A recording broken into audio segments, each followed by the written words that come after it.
والصلاة والسلام على أشرف الأنبياء والمرسلين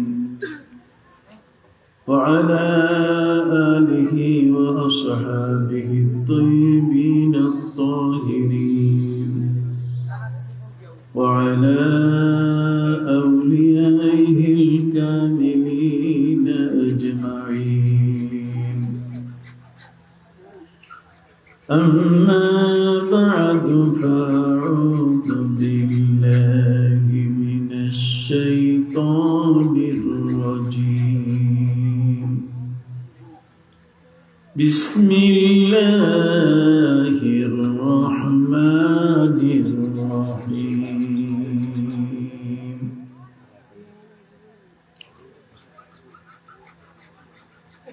فأما اليتيم فلا تقهر وأما السائل فلا تنهر وأما بنعمة ربك فحدث.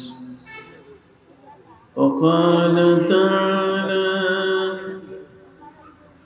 هو الذي أرسل رسوله بالهدى ودين الحق ليظهره على الدين كله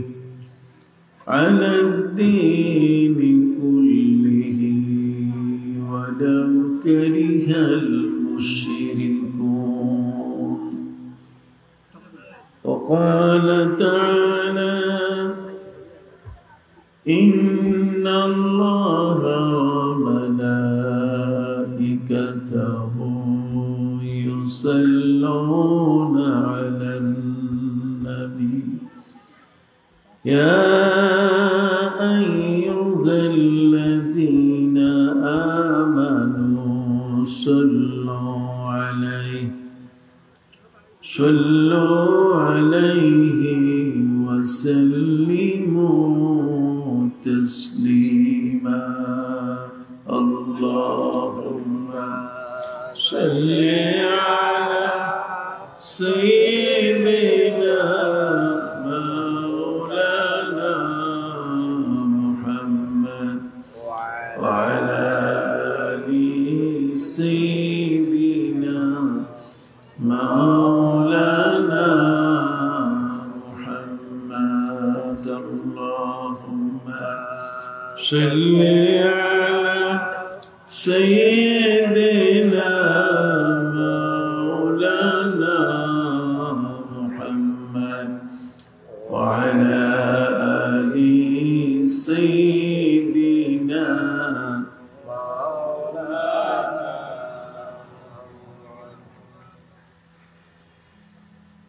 উত্তর রবির বাজার বাংলা নববর্ষ উপলক্ষে হিলফুল ফজল ইসলামী যুব সংঘের উদ্যোগে আয়োজিত আজকের 10ম বার্ষিক ইসলামী জলসার সম্মানীয় সভাপতি কৃত্রিম পাশা ইউনিয়ন পরিষদের 12 নম্বর কৃত্রিম পাশা ইউনিয়ন পরিষদের সম্মানিত চেয়ারম্যান এম জেমিউর রহমান চৌধুরী ওরফে ম্যান্ডেলা, আজকের প্রধান বক্তা দারুস সুন্নাহ ইসলামিয়া ফাজিল ডিগ্রি মাদ্রাসা রবির বাজারের সম্মানিত অধ্যক্ষ আলহাজ আব্দুল জব্বার সাহেব, প্রধান আকর্ষণ মৌলানা নুরুল আমিন আনোয়ারি সাহেব, প্রতিষ্ঠাতা সম্মান হাফিজিয়া মাদ্রাসা, বিশেষ অতিথি হযরত মাওলানা নজরুল ইসলাম সাহেব, খতিব সুলতানপুর পুরাতন জামে মসজিদ, হাফিজ নুরুল আমিন সাহেব, খতিব সুলতানপুর নতুন জামে মসজিদ,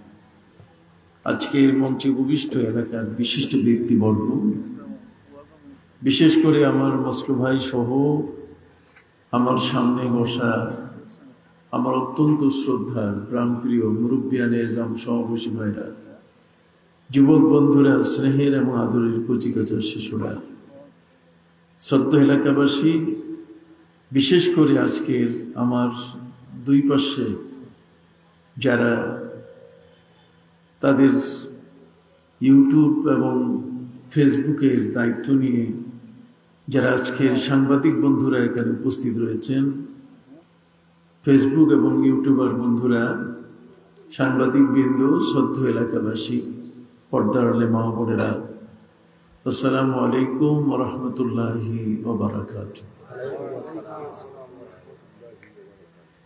হিলফুল ফজল ইসলামী যুব সংঘ, এটি আমাদের অত্যন্ত প্রিয় একটি নাম। এই নামটি আমাদের প্রিয় নবী সাল্লাল্লাহু আলাইহি সাল্লাম যখন যুবক ছিলেন, তার যৌবনকাল যখন, পৃথিবীর মানুষ যৌবনকালে কত কিছু করে। যৌবনকাল হচ্ছে একটা বাঁধ ভাঙ্গা কাল। যৌবনকালটি আয়ত্তে রাখা মানুষের জন্য বড় একটা কঠিন সময়।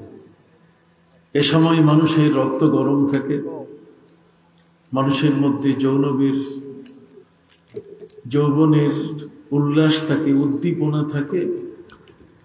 এই বিষয়গুলো থাকার কারণে অনেক সময় দেখা যায় যে কোনো কোনো যুবক ইমব্যালেন্স হয়ে যায়, তার মধ্যে যে স্বাভাবিক অবস্থা এটা থাকে না। আপনি জানেন, ইসলাম কিন্তু যুবকদের সম্মান করেছে, ইসলাম যুবকদের মর্যাদা দিয়েছে। আমাদের প্রিয় নবী সাল্লাল্লাহু আলাইহি ওয়াসাল্লামের ওয়াজ চলছে, নবীজি সাল্লাল্লাহু আলাইহি ওয়াসাল্লাম তিনি তার খুতবা দিচ্ছেন, বক্তব্য দিচ্ছেন।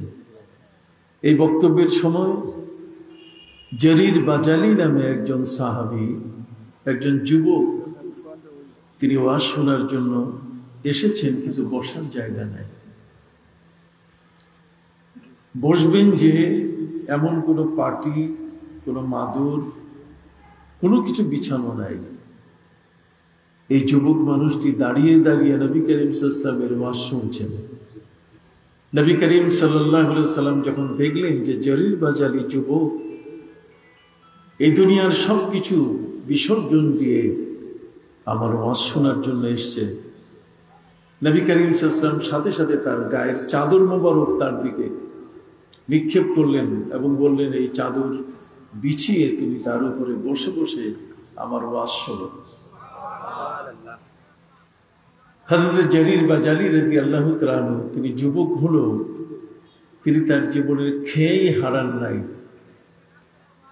যুবক হলেও তার দৃষ্টিভঙ্গি, তার চিন্তা চেতনা ছিল পবিত্র।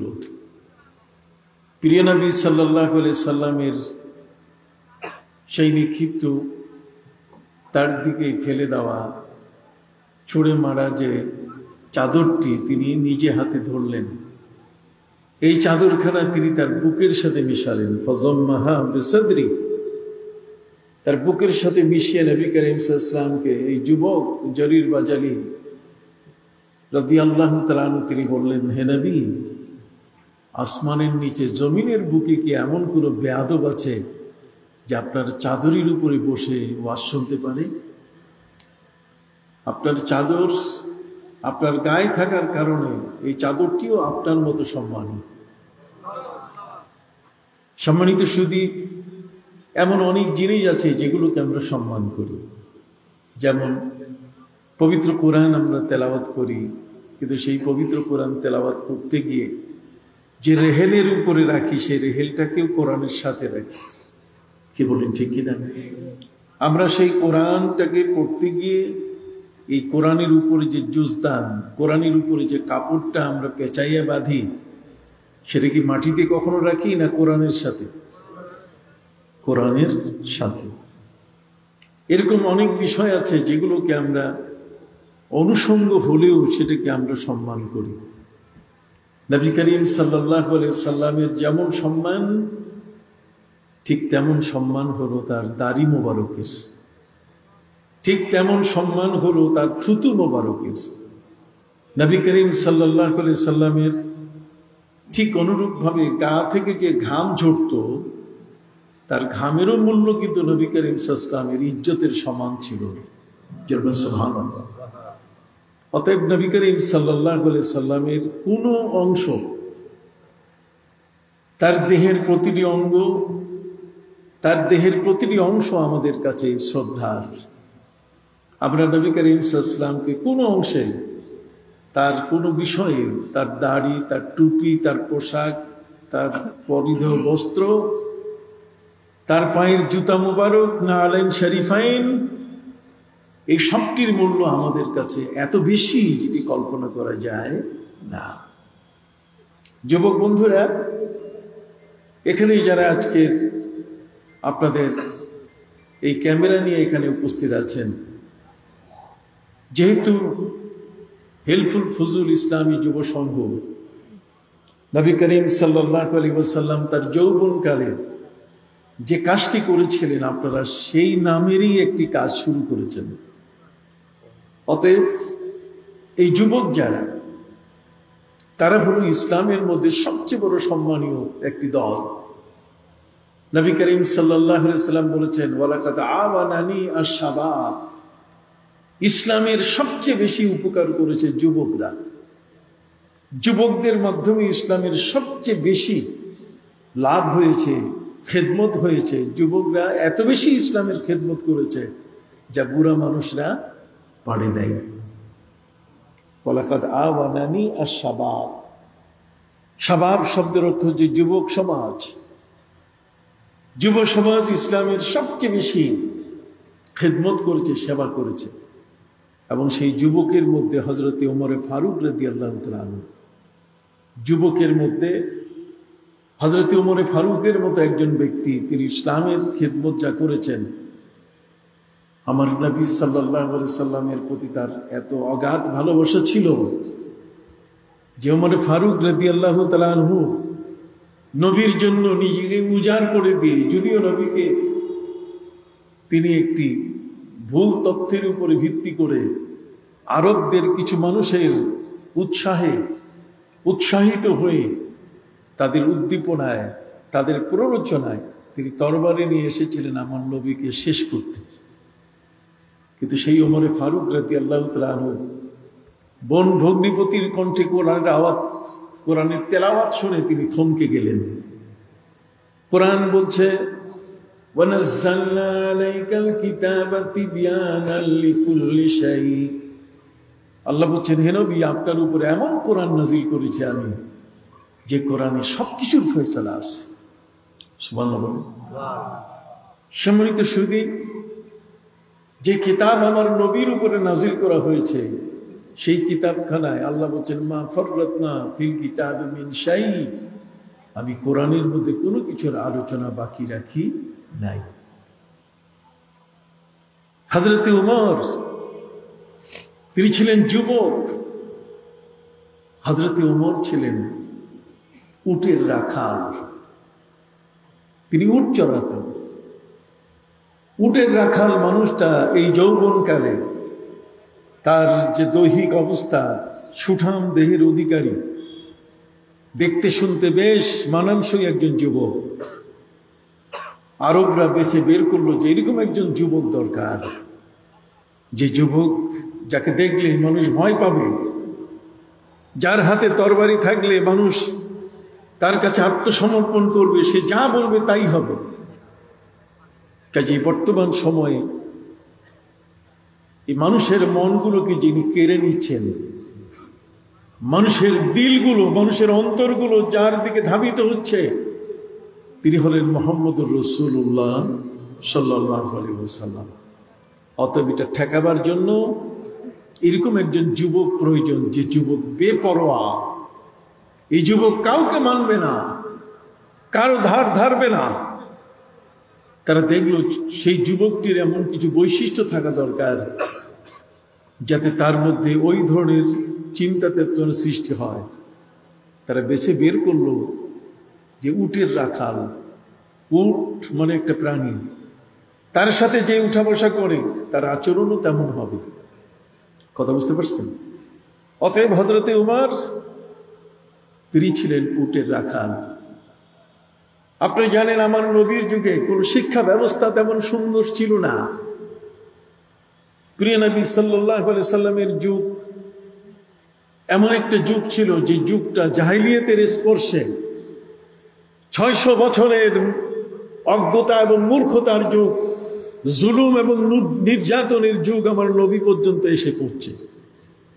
অতএব যেখানে সারা পৃথিবীর মানুষ জালেম, সারা পৃথিবীর মানুষ যেখানে জুলমত অন্ধকারের মধ্যে পড়ে আছে, জুলুমের শিকার হচ্ছে মানুষগুলো, সেই সকল মানুষগুলোর মধ্য থেকে আমাদের প্রিয় নবী সাল্লাল্লাহু আলাইহি সাল্লাম তিনি তাদের মাঝে শান্তির বাণী শোনানো শুরু করলেন। হেরাক্লিয়াস রোমান সম্রাট যখন তার কাছে নবী করিম সাল্লাল্লাহু আলাইহি ওয়াসাল্লামের ইসলামের দাওয়াতি পত্র, ইসলামের দাওয়াতের চিঠি, ইসলাম গ্রহণের চিঠি যখন তার হাতে পৌঁছানো হলো, তখন এই চিঠিটা দেখে তিনি সিরিয়ার হেমস নামক একটি পার্লামেন্টে তিনি তার সমস্ত সংসদ সদস্য একত্রিত করে তিনি নবী করিম সাল্লাল্লাহু আলাইহি ওয়াসাল্লামের এই চিঠিটা পড়ছিলেন। তখন আরব বণিক দলের নেতা আবু সুফিয়ান এবং তার সঙ্গীরা ওই মুহূর্তে উপস্থিত ছিল। সম্মানিত সুধী,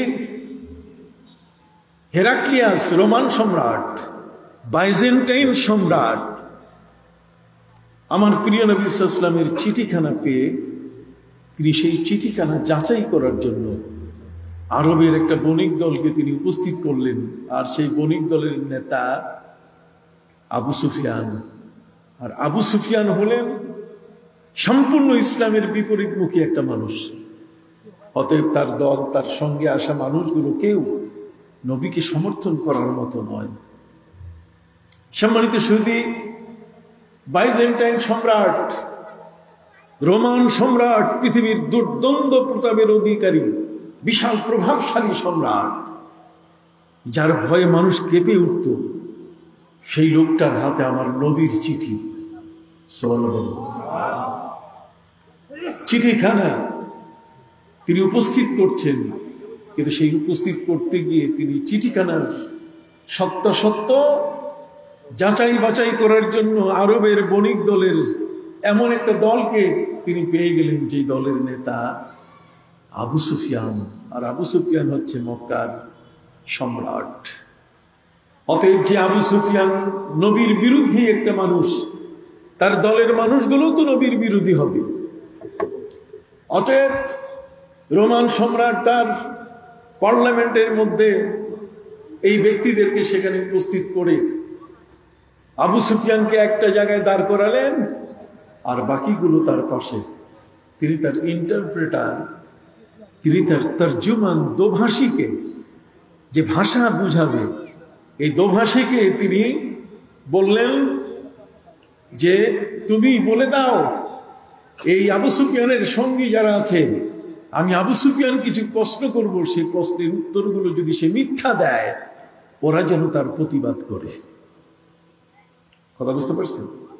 আবু সুফিয়ান বলছেন তিনি মুসলমান হওয়ার পরে এই ঘটনা, যে সেদিন রোমান সম্রাটের দরবারে হেমসের পার্লামেন্টে আমরা উপস্থিত হয়েছিলাম, আমি চাইছিলাম যে আমি নবীর বিরুদ্ধে সব মিথ্যা বলবো, কিন্তু আমার জিহ্বা আমাকে সাহায্য করে নাই।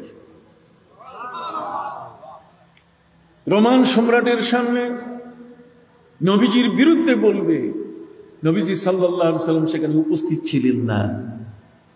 কিন্তু উপস্থিত না থাকলেও আমার প্রিয় নবী সাল্লাল্লাহু আলাইহি ওয়াসাল্লামের রূপ, তার প্রভাব ছিল এত বেশি যে আবু সুফিয়ানের মতো একজন আরব সম্রাট, মক্কার সম্রাট, সে বলছে বললাম তুমাক্কিন্নি লিসানুন, আমার জিহ্বা আমাকে সাহায্য করে নাই। আমি বলতে চেয়েছিলাম নবীর বিরুদ্ধে মিথ্যা, কিন্তু আমার জিহ্বা আমাকে সাহায্য করে নাই। এরপরে একের পর এক রোমান সম্রাট আমাকে প্রায় 11টি প্রশ্ন করলেন। প্রত্যেকটা প্রশ্নের উত্তর আমি তার সামনে দেওয়া শুরু করলাম। যতই দেই ততই তিনি অবাক হয়ে যান। আমাকে প্রশ্ন করা হলো, মুহাম্মদ সাল্লাল্লাহু আলাইহি ওয়াসাল্লাম তার বংশে তার পূর্বপুরুষ কেউ নবী ছিলেন কিনা, তার বাপ দাদা কেউ নবী ছিলেন কিনা? কয় না, তার বাবা তার দাদা কেউ নবী না। তাহলে বুঝা গেল যদি বাপ দাদা নবী থাকতেন, তাহলে উনিও বাপ দাদার অনুসরণে নবী দাবি করছেন, যেহেতু বাপ দাদা নবী না। অতএব যখন তিনি নবী দাবি করছেন, এই নবী দাবি করাটা এটা আল্লাহর পক্ষ থেকে তিনি নবী। সুবহানাল্লাহ। এরপরে দ্বিতীয় প্রশ্ন, যে মুহাম্মদ সাল্লাল্লাহু আলাইহি ওয়াসাল্লামের দরবারে যারা আসে, তার কাছে যারা ইসলাম গ্রহণ করে, সেই মানুষগুলো ধর্ম গ্রহণ না করে ফিরে যায়, চলে যায় কিনা? উত্তর দেওয়া শুরু হলো। আবু সুফিয়ান বলছে, যে মানুষটি মুহাম্মদ সাল্লাল্লাহু আলাইহি ওয়াসাল্লামের কাছে আসে, সে মুসলমান না হয়ে কখনো ফিরে না। দিন দিন তার সংখ্যা বাড়ছে। এই ধরনের একের পর এক তার নবীজির বংশ নিয়ে প্রশ্ন। তিনি বললেন, হুয়া জু নাসাবিন, তিনি একজন বংশীয় মানুষ। আল্লাহর নবীর সম্পর্কে আবু সুফিয়ান সেদিন মিথ্যা বলতে চেয়েছিল, কিন্তু মিথ্যা বলতে পারে না। 11টি প্রশ্নোত্তর শেষ হওয়ার পরে রোমান সম্রাট তিনি ওই মুহূর্তে বললেন, শোনো আবু সুফিয়ান, তুমি মক্কার একজন নেতা, মক্কার সম্রাট হিসাবে তোমার কাছে আমি প্রশ্ন করেছি, তুমি এই উত্তর দিয়েছ। এই কোন উত্তরে মুহাম্মদ সাল্লাল্লাহু আলাইহি ওয়াসাল্লামের কোন দোষ আমি খুঁজে পাচ্ছি না, তার কোন ত্রুটি আমি খুঁজে পাচ্ছি না। তবে আমার মধ্যে একটা বিষয় সৃষ্টি হয়েছে, সেটা হলো এই, ওয়ালাম আকু আযুন্নু আন্নাহু ফীকুম, আমি বিশ্বাসই করতে পারছি না যে এত বড় মহান একজন রাসূল তোমাদের মাঝে জন্ম নিয়েছেন। ওয়ালাম আকু আযুন্নু আন্নাহু ফীকুম, তোমাদের মাঝে তিনি জন্ম নিয়েছেন। এ তো গোবরে পদ্ম ফুল। তোমরা পৃথিবীতে যে অন্যায়গুলো করো, অপরাধগুলো করো, তোমরা জীবন্ত মেয়েদেরকে মাটিতে পুঁতে ফেলো। কোন মানুষ যদি পাওনাদারের পাওনা না দিয়ে যদি মারা যায়, সে মানুষটি মরে গেলে পাওনাদার যখন খবর শুনে আমি যার কাছে টাকা পাবো সে মরে গেছে, তার খবর হয়ে গেছে, তোমরা তাকে কবর থেকে তুলে লাঠি পিটা করো। তোমাদের সমাজের অবস্থা ছিল এই। অতএব জাহিলিয়াতের যুগের এ সমস্ত কর্মকাণ্ড, আর ঠিক এই সময় তিনি মুহাম্মদ সাল্লাল্লাহু আলাইহি ওয়াসাল্লাম তোমাদের মাঝে, আমি ভাবতেই পারছি না, আমার বুঝে আসতেছে না। ওয়ালাম আকু আযুন্নু, আমি ধারণাই করতে পারছি না, আন্নাহু ফীকুম, তোমাদের মাঝে তিনি জন্ম নিয়েছেন, তোমাদের মাঝে তিনি এসেছেন। সুবহানাল্লাহ। লাউ তাজাশশামতু লিকা, যদি আমার সুযোগ হতো তার দরবারে যাওয়ার, তার সাক্ষাৎ পাওয়ার যদি আমার সুযোগ হতো, তাহলে সেখানে উপস্থিত হয়ে লাগাসালতু কাদামাই, লাগাসালতু আন কাদামাই, আমি সেখানে গিয়ে নিজে হাতে সেই মুহাম্মদ সাল্লাল্লাহু আলাইহি ওয়াসাল্লামের পা দুখানা ধুয়ে দিতাম। কত বড় দুর্দণ্ড প্রতাপের অধিকারী একজন রাষ্ট্রপ্রধান, আর সে আমার নবীজির পা দুখানা ধুয়ে দেওয়ার জন্য খোলা ময়দানে প্রস্তাব করলেন যে লাউ তাজাশশামতু লিকা, যদি তার সাথে সাক্ষাৎ করার সৌভাগ্য আমার হতো, লাগাসালতু আন কাদামাই, তাহলে আমি তার পা দুখানা নিজ হাতে আমি পানি ঢেলে ঢেলে ধুয়ে দিতাম। সম্মানিত সুধী, সেই নবী মুহাম্মদুর রাসূলুল্লাহ সাল্লাল্লাহু আলাইহি ওয়াসাল্লাম তার মহান দরবারে হযরতে উমরের মতো একজন যুবক বেছে নিয়েছে আরবরা। ওরা জানে ওমর হলেন একজন উটের রাখাল, ওমর হলেন একজন তাগড়া যুবক, ওমর হলেন উদীয়মান যুবক। ওমরকে যদি উস্কে দেওয়া হয়, তাহলে মুহাম্মদ সাল্লাল্লাহু আলাইহি ওয়াসাল্লামের মাথা আনতে বেশিক্ষণ সময় লাগবে না। সেই ওমরে ফারুক রাদিয়াল্লাহু তাআলা আমার নবীর মাথা নেওয়ার জন্য তার বাড়ির দিকে যখন রওনা করলেন, পথিমধ্যে হযরতে ওমরে ফারুক রাদিয়াল্লাহু তাআলাকে বলা হলো যে ওমর যান কই? ওমর বলছেন নবীজির মাথা আনার জন্য, মুহাম্মদ সাল্লাল্লাহু আলাইহি ওয়াসাল্লামের মাথা আনার জন্য। তখন তাকে জানানো হলো, তুমি কি জানো যে তোমার বোন ভগ্নিপতি কালেমা পড়ে মুসলমান হয়েছে? সুবহানাল্লাহ। হযরতে ওমরের মন পরিবর্তন হলো। ওমরে ফারুক রাদিয়াল্লাহু তাআলা তিনি তার বোন ভগ্নিপতির বাড়ির দিকে গিয়ে দেখেন অবাক কাণ্ড, তারা কোরআন পড়তেছে। বোনের কণ্ঠে যখন কোরআন শুনলেন, ওয়ানাজ্জালনা আলাইকাল কিতাবা তিবয়ানাল লিকুল্লি শাই, কোরআনের মধ্যে সবকিছুর ফয়সালা আছে। হযরত ওমরের তরবারি পড়ে গেল। রক্তাক্ত বন ভগ্নিপতিকে তিনি বললেন যে তোমরা আমাকে সেই মুহাম্মদ সাল্লাল্লাহু আলাইহি ওয়াসাল্লামের কাছে নিয়ে যাও, আমি তার হাতে তোমাদের মধ্যে কালিমা পড়ে মুসলমান হব। সেই উমর ভাইরা আমার, সেই উমর আমার নবীর দরবারে উপস্থিত হলেন। হযরত ওমর ছিলেন একজন যুবক মানুষ, যৌবন টকবক করছে, হাতের মধ্যে তরবারি। আমাদের সমাজের মধ্যে যারা রাস্তায় ছিনতাই করে, যারা দুর্ধর্ষ কাজগুলো করে, তারা কিন্তু এই বুড়া মানুষ করে না, কথা বল না।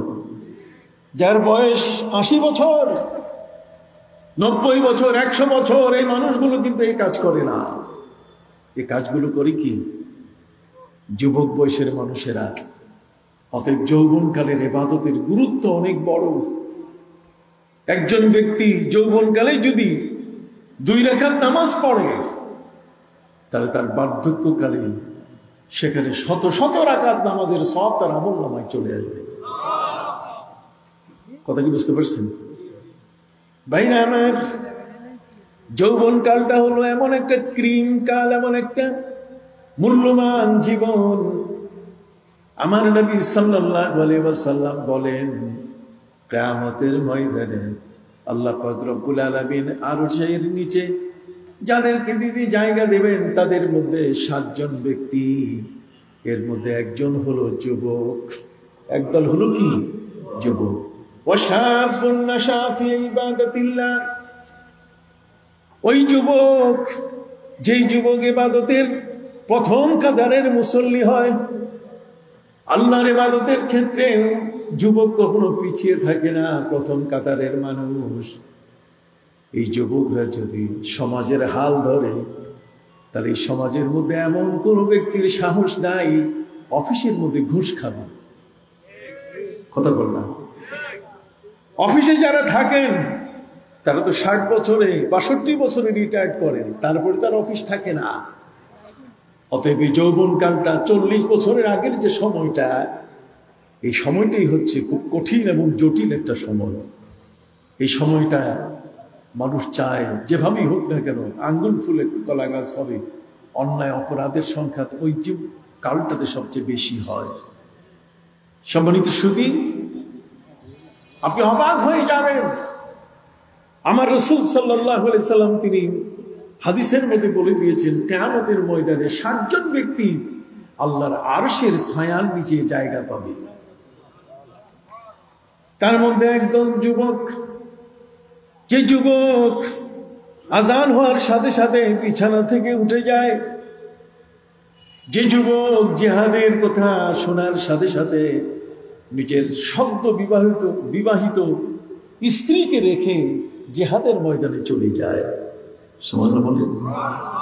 যেই যুবক সমাজের যে কোনো সংস্কারে সর্বপ্রথম ভূমিকা রাখে।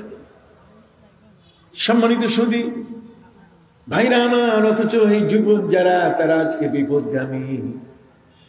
তাদের হাতে মা এখন সম্মান পায় না, বাবা এখন সম্মান পায় না, মুরব্বীরা সম্মান পায় না। এরা কোথায় লালিত হচ্ছে? এদের জায়গা কোনটা?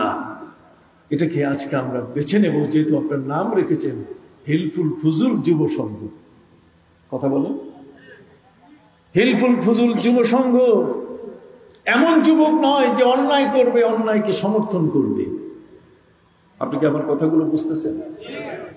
সম্মানিত সুধী, হযরতে ওমর ফারুক রাদিয়াল্লাহু তাআলা যুবক মানুষ।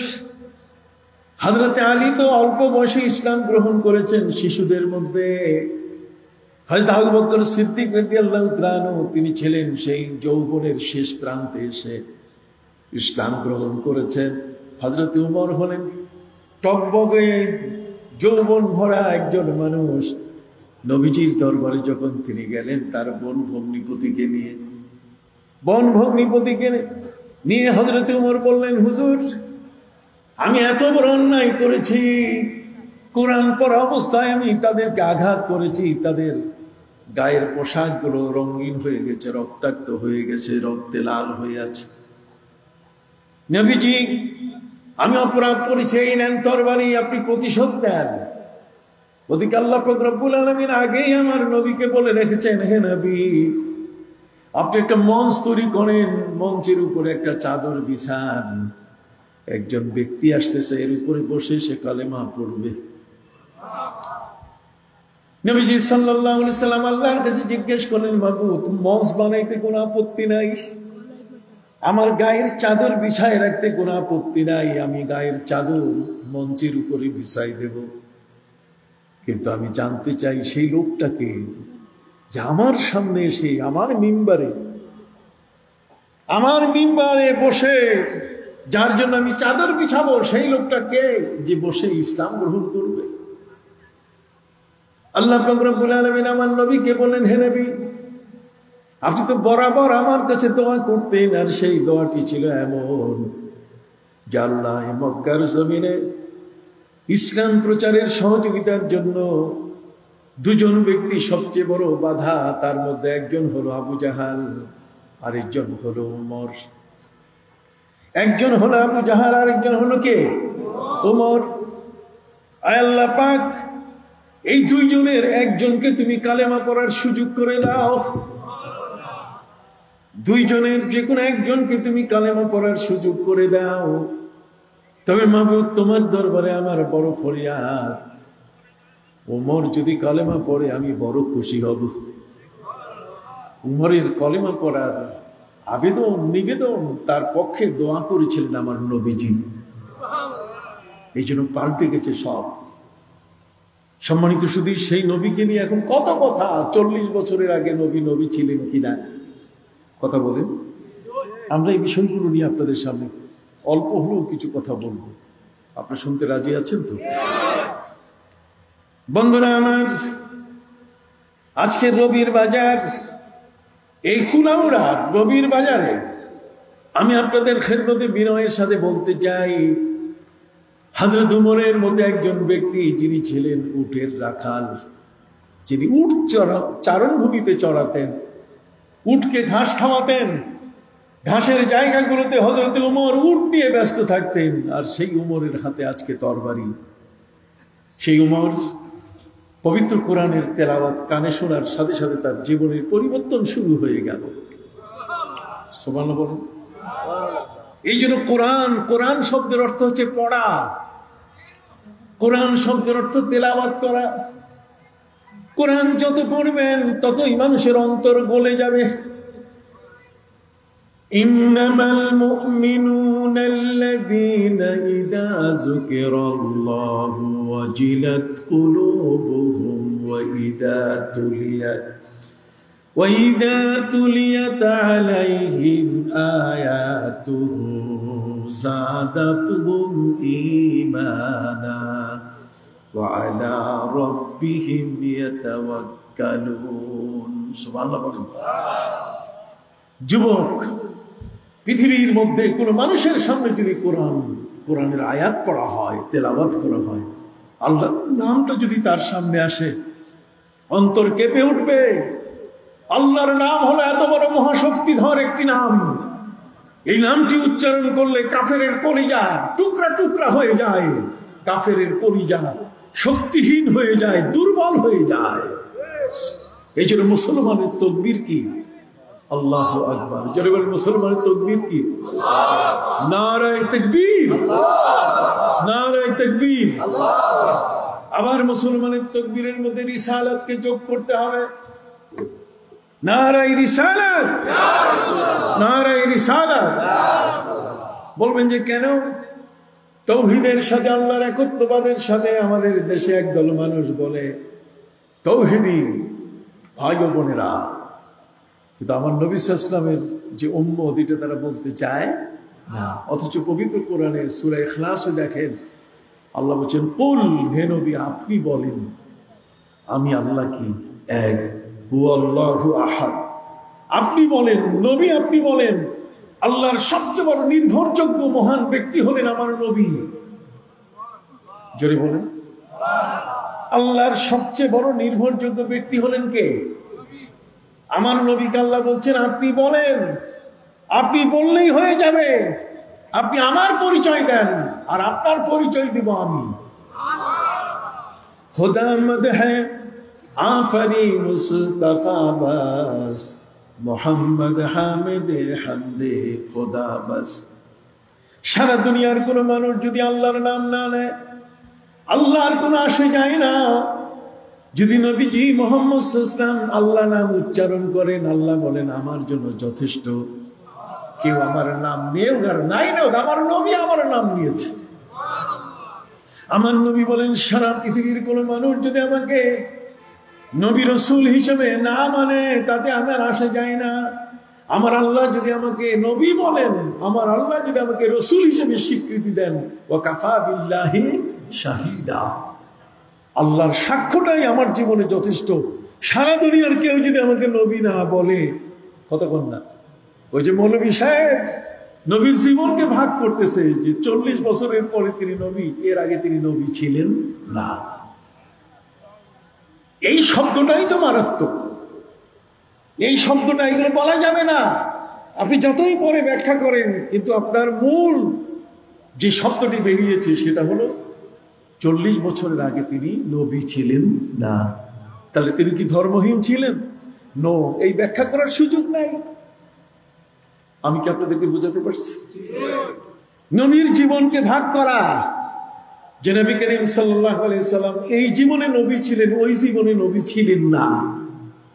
এতে নবীর শান নিয়ে, নবীর মান নিয়ে, নবীর ইজ্জত নিয়ে কথা বলা হয়, যেটাকে কখনো কোনো ইমানদার ব্যক্তি বরদাস্ত করতে পারে না।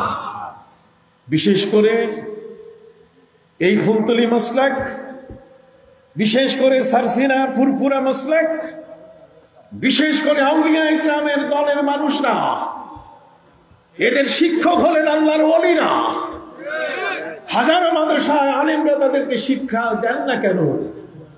কিন্তু সেই শিক্ষার সাথে সাথে এলমে জাহেরের সাথে যদি এলমে বাতেনের মিল না থাকে, তাহলে সেই এলমে জাহেরের কোনো মূল্য নাই। আপনি কি বুঝতে পারছেন? সম্মানিত শুধু এলমে জাহেরের সাথে এলমে বাতেন থাকতে হবে। আপনি নামাজ পড়বেন, নামাজের ভিতরে আপনার অন্তরটাও থাকতে হবে। আপনি শুধু রুকু করলেন, সেজদা করলেন, আপনার কলবটা থাকলো না। লা সালাতা ইল্লা বিহুজুরিল কলব। আপনার কলব যদি নামাজে উপস্থিত না থাকে, আপনার নামাজের কোনো দাম নাই।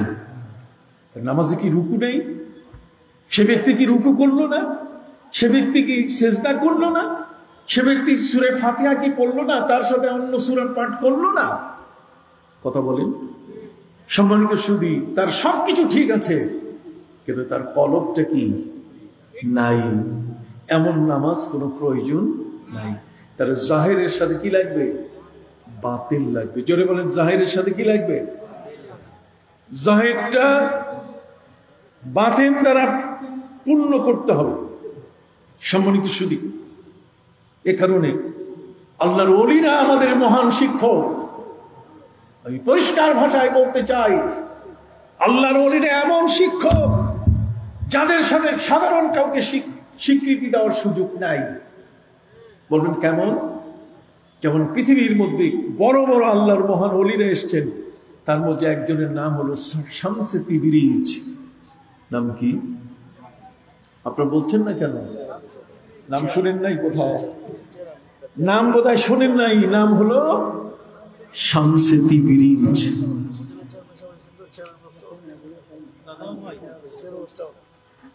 আমাদের উপজেলা চেয়ারম্যান সাহেব এসছেন,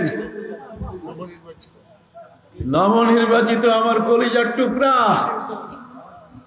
আমার কলিজার টুকরা উপজেলা চেয়ারম্যান, নবনির্বাচিত চেয়ারম্যান জনাব শাহেদ সাহেব এসছেন।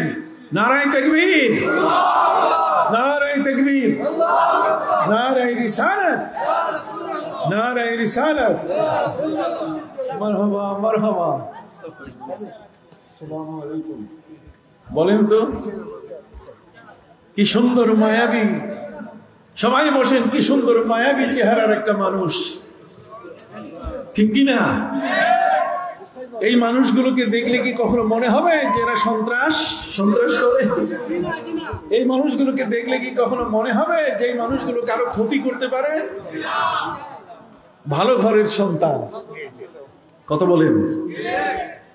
আল্লামা ইয়াকুব বদরপুরি রহমতুল্লাহ আলাইহির যেখানে জালসা হয়, যেখানে মাহফিল হয় প্রতি বছর, যার বাবা এর আয়োজন করতেন, আমরা ঢাকা থেকে এসে সেখানে অংশগ্রহণ করতাম। এই সাহেব তখন ছোট। আল্লাহ আজকে তাকে আস্তে আস্তে এমন একটি পর্যায়ে নিয়ে যাচ্ছেন, আমি দোয়া করছি আল্লাহ যেন জাতীয় সংসদের একজন উল্লেখযোগ্য সংসদ সদস্য হিসেবে সেখানে যাওয়ার সুযোগ করে দেন। হাত উঁচু করে বলেন আমিন। আমরা তার জন্য দোয়া করি। এই যুবক দরকার, এই ওমর দরকার, কথা বলেন না, এই ওমর দরকার। বুড়া মানুষের তো ঘুমাইতেই সময় শেষ, কিন্তু যুবক জেগে থাকবে ওমরে ফারুকের মতো। হযরতে ওমর দেশ শাসন করেছেন, তিনি ছিলেন কেমন? তিনি ছিলেন ফরসানুন নাহার রুহবানুল লাইল। দিনের বেলায় যেমন তিনি ছিলেন শাসক, রাতের বেলায় ছিলেন ইবাদতকারী। এবং প্রত্যেকের ঘরে ঘরে ঘুরে ঘুরে তিনি দেখতেন যে কোথায় কে না খেয়ে আছে, কোথায় কোন মায়ের সন্তান প্রসবের সময় এসে গেছে, তার সাহায্যকারী কেউ নাই, তার ঘরে খাবার নেই। আমি দোয়া করি শাহেদের জন্য। এই জন্য বলছি, শাহেদা কিন্তু আমার কলিজার টুকরা, আমি তাকে অত্যন্ত ভালোবাসি। কথা বুঝতে পারছেন? সেই উপজেলা ভাইস চেয়ারম্যান থেকে আজ উপজেলা চেয়ারম্যান, আল্লাহ তাআলা তার এই অগ্রযাত্রাকে যেন কখনো ব্যাহত না করে, তার এই আগামীর পথটা যেন কোন অবস্থাতেই বাধার সম্মুখীন না হয়। আপনার সর্বতভাবে এই ধরনের আলেম, এই ধরনের ব্যক্তিকে আপনারা সংসদে পৌঁছাবেন। আজকে আল্লামা হুসামউদ্দিন চৌধুরী সাহেবজাদায় ফুলতলি, আজকে মাননীয় প্রধানমন্ত্রী তার দ্বারা দোয়া করাচ্ছেন। কতক্ষণ না সংসদের অধিবেশন শুরু হয়েছে তার দোয়ার মাধ্যমে। কোথায় চলে গেছি আমরা, খবর আছে? এই ধরনের সংসদের মহান ব্যক্তিরা যদি ফুলতলি, সারসিনা, ফুরফুরা, এই ধরনের আলেম ওলামা পীর মাশায়েখের দল দিয়ে যদি সংসদ ভরে যায়, তাহলে শিক্ষানীতি, শিক্ষা কারিকুলামে হাত দেওয়ার মতো কোন নাস্তিকের ক্ষমতা নাই, কোন দুষ্ট দুরাচার, কোন বেঈমান এই বাংলার জমিনে কখনো ট্রান্সজেন্ডারের মতো, বাংলার জমিনে কখনো এই ধরনের যে গায়ে গতরে শরীরে পুরাটা পুরুষ আর মনে মনে মেয়ে, এই ধরনের হারামজাদারা এই বাংলার জমিনে আমাদের শিক্ষা ব্যবস্থাকে যারা ধ্বংস করার পায় তারা করছে। আল্লামা হুসামউদ্দিন চৌধুরীর মতো ব্যক্তি, শাহেদের মতো ব্যক্তি, ঠিক এই ধরনের ব্যক্তি যারা যেখান থেকে পারুক না কেন, আমরা এই দেশের রাষ্ট্রপ্রধান মাননীয় প্রধানমন্ত্রীর কাছে এই বিষয়গুলো পৌঁছাবো, যাতে করে কোনো ক্রমে কোনো নাস্তিক যেন হাজার হাজার বছরের লালিত ইসলাম, আল্লাহর ওলিদের দেওয়া সেই ইসলামী সিলেবাস, ইসলামিক শিক্ষা কারিকুলাম, যেটা আল্লাহর ওলিরা আমাদের শিক্ষা ব্যবস্থায় দিয়েছেন, যার দ্বারা ওলি তৈরি হবে, নেককার দিনদার ব্যক্তি তৈরি হয়ে যাবে, মানুষ তৈরি হবে, মানবতা নিয়ে মানুষের সেবায় যাবে, সেই সিলেবাসে যারা হাত দিয়েছে তাদের খবর আছে। তাদের কি আছে? খবর আছে। তাদেরকে এই বাংলার জমিনে এই শাহেদরা, আল্লামা হুসামউদ্দিন চৌধুরীর মতো ব্যক্তিরা সংসদ থেকে নিয়ে সেই তৃণমূল পর্যন্ত, উপজেলা পর্যন্ত কোথাও ছাড় দিবে না। এই জন্য আমাদের মানুষ আপনারা তৈরি করেন, আমাদের মানুষগুলোকে জায়গা পর্যন্ত সেখানে সমর্থন দেন। এরা কাউকে ওই 500 টাকা দিয়ে ভোট কিনতে কোনোদিন পারবে না, এরা কোনোদিন ঘুষ দিয়ে ঘুষ খাবে না। কথা বুঝতে পারছেন? যে ঘুষ দিয়েছি, পদে আসার জন্য এত টাকা খরচা করেছে, টাকা এখন উঠাইতে হবে, গম চুরি করতে হবে, টিন চুরি করতে হবে, এগুলোতে কোনোদিন তারা যাবে না। তারা মানবতার সেবায় আমার নবী সাল্লাল্লাহু আলাইহি সাল্লামের পুরো নীতিকে অনুসরণ করে তারা জনগণের সেবায় জীবন উৎসর্গিত করবেন। এই জন্য শাহেদ আজকে আমাদের মাহফিলে এসছে। আমরা সবাই মন খুলে জিহ্বাটা লম্বা করে বলেন মারহাবা, আরো জোরে বলেন মারহাবা। শাহেদ, আমি একটু ওয়াজ করি। সম্মানিত সুধী বন্ধুরা আমার, আমি তো আগেই বলেছি শাহেদ আমার কলেজের টুকরা, আমি তাকে খুব ভালোবাসি, সে নিজেও জানে। তার বাবা অসুস্থ, মা অসুস্থ, ইন্ডিয়ায় কোথায় চিকিৎসা, তা আমার সাথে কথা বলেছে, আমি সব জানি। আমি আপনাদের খেদমতে বিনয়ের সাথে বলতেছিলাম, আমার নবী সাল্লাল্লাহু আলাইহি ওয়াসাল্লাম এমন, তিনি বলেন জগতের মধ্যে যদি কেউ আমাকে নবী বলে স্বীকার না করে, কেউ যদি আমার নবুয়ত থেকে স্বীকার না করে, আমার আসে যায় না। আমার আল্লাহ তো আমাকে নবী ঘোষণা করেছে। আমার নবী বলেন, আনা ইন্নী ইনদাল্লাহি মাকতুবুন খাতামুন নবিয়্যিন, আমি আল্লাহর কাছে শেষ নবী হিসেবে, এটা তার কিতাবে আল্লাহ লিখে রাখছেন আমাকে। জোরে বলেন, আল্লাহর যে কিতাবটা, আল্লাহর যে লিস্টে যদি আল্লাহ তাআলা নবী হিসেবে আমার নবীকে লিখে থাকেন, সেটা কি কোনো বিসিএস ক্যাডার অথবা পৃথিবীর মধ্যে এই ধরনের কোনো ব্যক্তি যাদের লিস্টগুলো দেওয়ার পরে আবার লিস্ট সংশোধন করে, আল্লাহ কি তার লিস্ট সংশোধন করেন নাকি? আপনি কথা বলেন না কেন? আল্লাহ কি তার কোনো দেওয়া লিস্টকে কখনো সংশোধন করেন? মুসা নবী, তিনি নবী, আল্লাহ তাআলা তার কাছে লেখা আছে, অতএব আল্লাহ তাআলা মুসা নবীকে নবী হিসেবেই তিনি লিখে দিয়েছেন। আমার নবী সাল্লাল্লাহু আলাইহি ওয়াসাল্লাম বলছেন, ইন্নী ইনদাল্লাহি মাকতুবুন খাতামুন নবিয়্যিন, আল্লাহর কাছে আল্লাহর যে সিরিয়াল আছে, সেই সিরিয়ালের মধ্যে আমাকে খাতামুন নবিয়্যিন হিসেবে, নবীদের শেষ নবী হিসেবে আল্লাহ আমাকে আমার নাম লিখে রেখেছেন।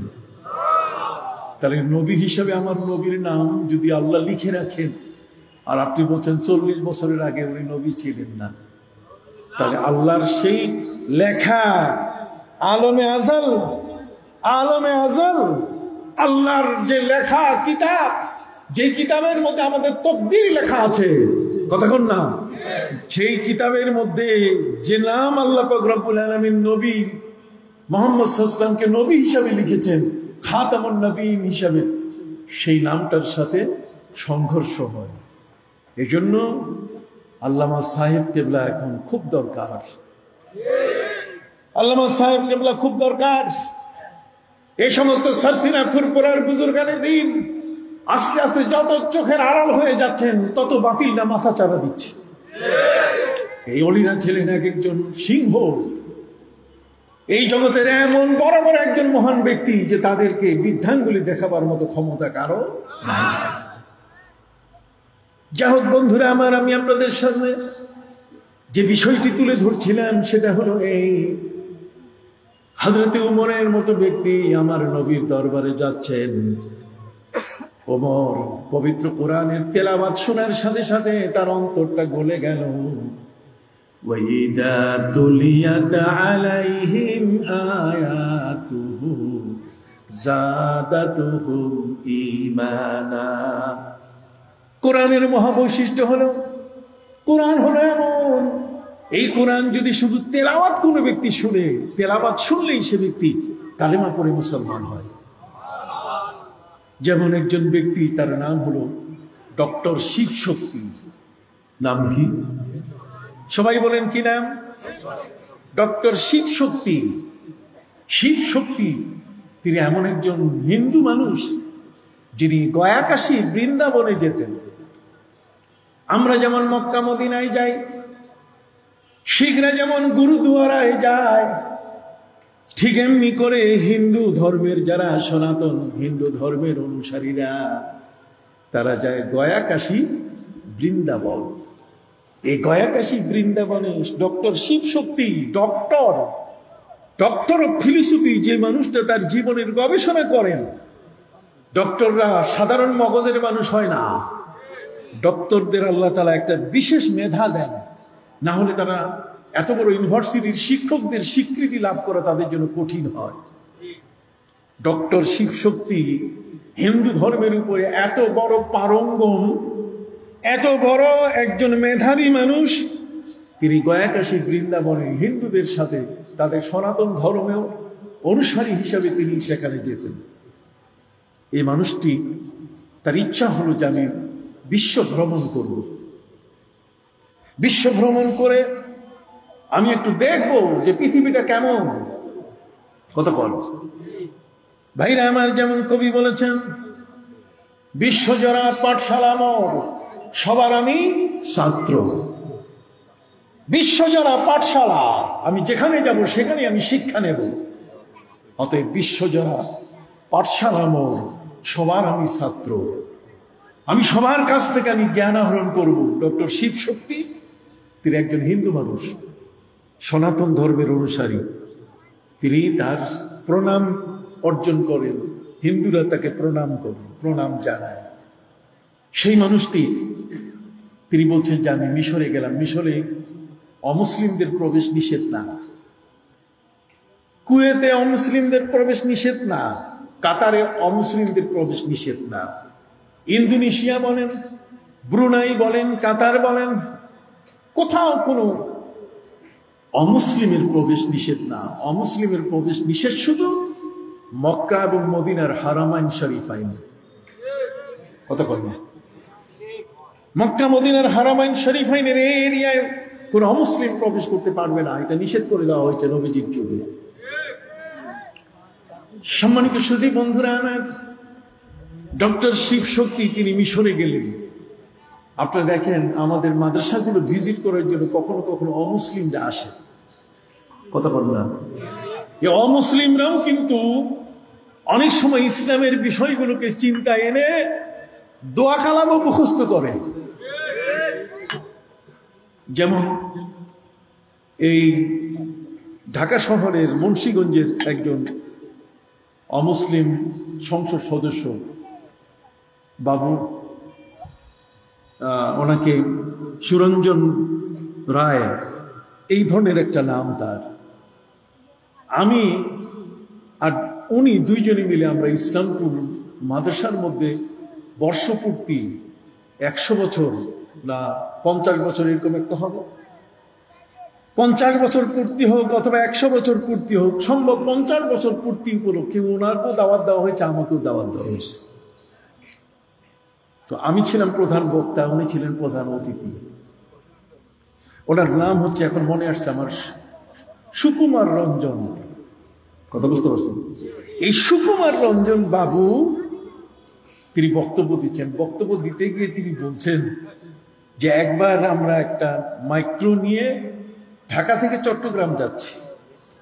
তো ঢাকা থেকে চট্টগ্রাম যাওয়ার পথে একটা জায়গায় একজন আল্লাহর ওলি রাস্তার পাশে শুয়ে আছেন। ঢাকা থেকে চট্টগ্রাম, চট্টগ্রাম থেকে ঢাকা পর্যন্ত যত গাড়ি চলাচল করে ড্রাইভাররা ওই জায়গায় গাড়ির স্পিডটা একটু কমায়, আল্লাহর ওলিকে সম্মান করে। কথা বুঝতে পারছেন? স্পিডটা কমায় দেয়। বাবু সুকুমার রঞ্জন তিনি বলতেছেন যে আমরা এই গাড়িতে আমাদের মধ্য থেকে একজন ড্রাইভারকে বলে যে ড্রাইভার, সামনে একজন আল্লাহর ওলি আছে, আস্তে গাড়িটা চালাও। কিন্তু ড্রাইভার ছিল এত ওয়াহাবি মার্কা ড্রাইভার, লামজাবি মার্কা ড্রাইভার, কতক্ষণ না আহলে হাদিস মার্কা ড্রাইভার, যেগুলো সহি হাদিসকেও জাল বানায়। কথা বল না, সহি হাদিসকেও কি বানায়? জাল বানায়। ঠিক এই ধরনের কট্টরপন্থী সেই ড্রাইভার কারো কথা শুনলো না, গাড়ির স্পিড বাড়ায় দিল। গাড়ির স্পিড বাড়ানো অবস্থায় গাড়ি যখন ওই মাজারের পাশ দিয়ে যাওয়া শুরু করেছে, স্পিড বেশি হওয়ার কারণে উনি বলছেন যে সামনে গিয়ে আকস্মিকভাবে আমাদের গাড়িটা উল্টায় গেল, রাস্তার উপর থেকে নিচে পড়ে গেল। নিচে পড়ার পরে সেখানে আমরা প্রায় 10-12 জন ছিলাম মাইক্রোতে, আমি সহ। সুকুমার রঞ্জন উনি বলছেন আমি সহ। তো ওই মুহূর্তে আমার আর কিছু মনে নাই, ওই মুসলমানের একটা দোয়া মুখস্থ ছিল, লা ইলাহা ইল্লা আনতা সুবহানাকা ইন্নী কুনতু মিনাজ জালিমিন। এটা আমার মুখস্থ ছিল। এই মুখস্থ থাকা অবস্থায় আমি এটা পড়া শুরু করলাম। আমি অবাক হয়েছি যে গাড়ির ভিতরে যারা ছিল কম বেশি সবাই আহত হয়েছে, কিন্তু কোরআনের এই আয়াতের বরকতে মনে হয় আমার কথা গায়ের একটা জায়গায় সামান্যতম আঘাত লাগে নাই। বাবু সুকুমার রঞ্জন তিনি বলছেন যে মুসলমানের কোরআনটা এত বড় শক্তিশালী একটা জিনিস। কথা কি বুঝতে পারছেন? সম্মানিত সুধী, ডক্টর শিব শক্তি তিনি বলছেন আমার জীবনে ইচ্ছে হলো সারা জীবন ভর আমি শ্রী ভগবদ গীতা পড়লাম, রামচন্দ্রের জীবনী রামায়ণ পড়লাম, জীবন ভরে আমি ওই বেদ পুরাণ পড়লাম, কিন্তু আমার মনের বড় ইচ্ছা হলো আমি মুসলমানের কোরআনটা একটু পড়ব। মুসলমানের কোরআনটা যদিও পড়ার সুযোগ আমার না হয়, তাহলে কোরআনটা কেমনে পড়ে, যারা পাঠ করে তাদের তেলাওয়াত শুনবো। উনি বলেন আমি মিশরের কারীদের পিছনে আমি অবজার্ভ করা শুরু করলাম। নামাজ পড়া অবস্থায় কারি সাহেবরা তারা কোরআনে কি পড়েন আমি দেখলাম। কুয়েত, কাতার, আরব আমিরাদের মধ্যে সবাই পড়ছে আলহামদুলিল্লাহি রাব্বিল আলামিন, সূরা ফাতিহা। আর রহমানির রহিম, মালিকি ইয়াউমিদ্দিন, সূরা ফাতিহার তেলাওয়াত। আমি এটা শোনার পরে অবাক হয়ে গেলাম। মিশরের কারি যেভাবে সূরা ফাতিহা পড়তেছে, কুয়েত, কাতার, আরব আমিরাতের কারি একইভাবে সূরা ফাতিহা পড়ছে। উনি বলছেন আমি ভ্রমণ করতে করতে চলে গেলাম ব্রুনাই।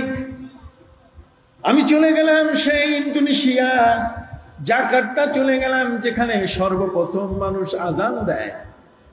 কত বল না, এই পৃথিবীর মধ্যে প্রথম আজান শুরু হয় সেখান থেকে। সেই জায়গার পরে আস্তে আস্তে আজান ভাসতে ভাসতে বাংলাদেশ সহ আমাদের ভারত সহ পশ্চিম দিকে আগাতে থাকে।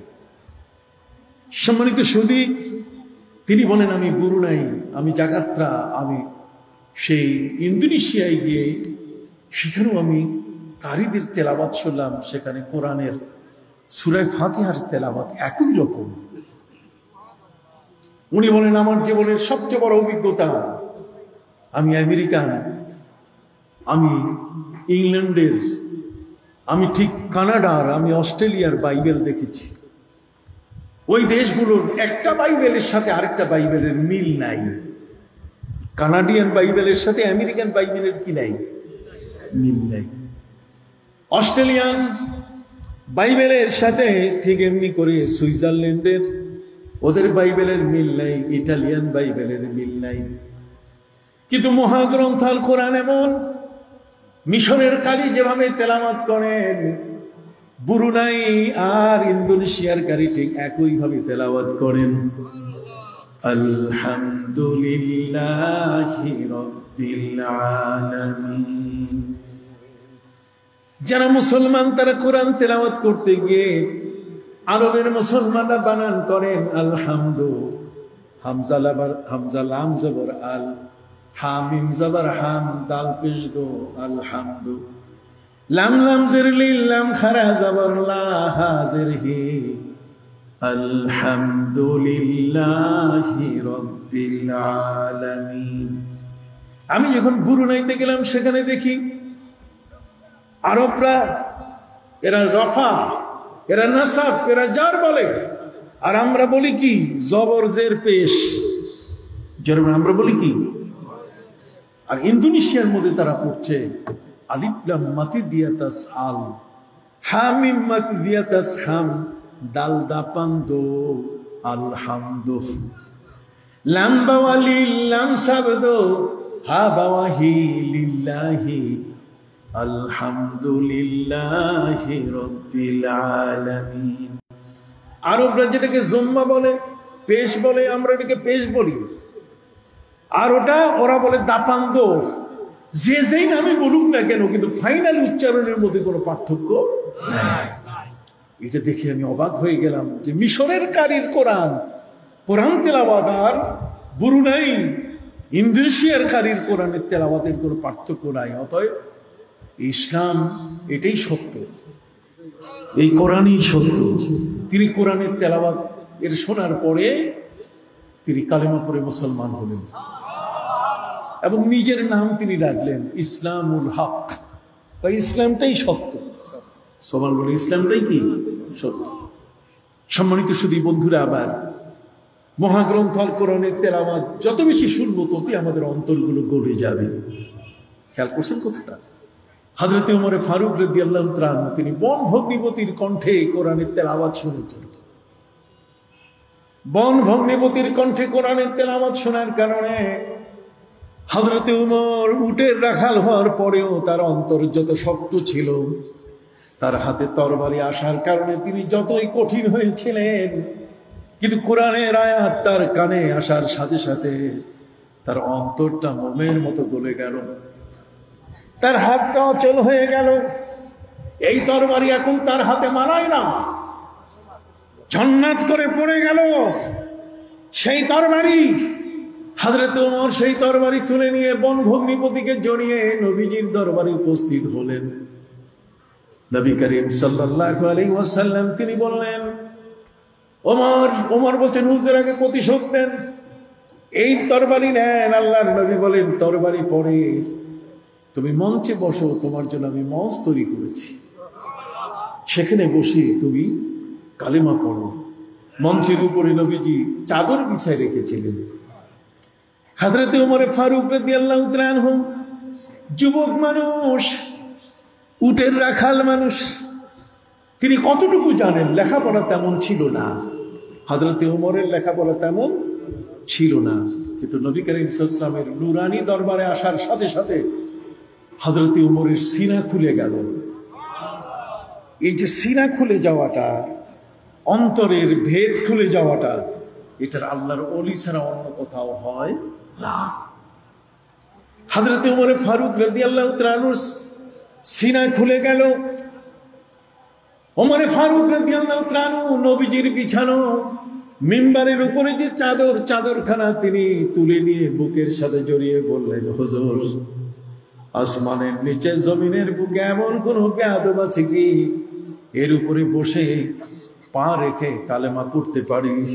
নবী, আপনার যেমন সম্মান, আপনার চাদরেরও তেমন সম্মান। আপনার চাদরের সম্মান আর আপনার সম্মান কোনো অংশে কি নয়, কম নয়। আমরা অলিয়া উলিদের কাছ থেকে এটাই শুনেছি, এটাই শিখেছি, এটাই কিতাব। কি বলি, ঠিক কিনা? বেশি বেশি লেখাপড়া করেছো আর মহাপণ্ডিত হয়ে গেছো, এরকম মহাপণ্ডিত তো শয়তানও ছিল। কিন্তু শয়তান নিজে বুদ্ধি করে ক্লাস করতে যাইয়া বুদ্ধি করে কইতে গিয়ে যে আদমকে মাটি দিয়ে তৈরি করেছো তুমি, আর আমাকে করেছো আগুন দিয়ে, আগুন উপরে উঠে মাটি নিচে পড়ে, কাজে আমি আদমকে সেজদা করব না। আল্লাহ বলছেন, দুষ্ট, ফখরুজ ফাইন্নাকা রাজিম, বের হ, তুমি বিতাড়িত। ফাইন্নাকা রাজিম, আউযু বিল্লাহি মিনাশ শাইতানির রাজিম।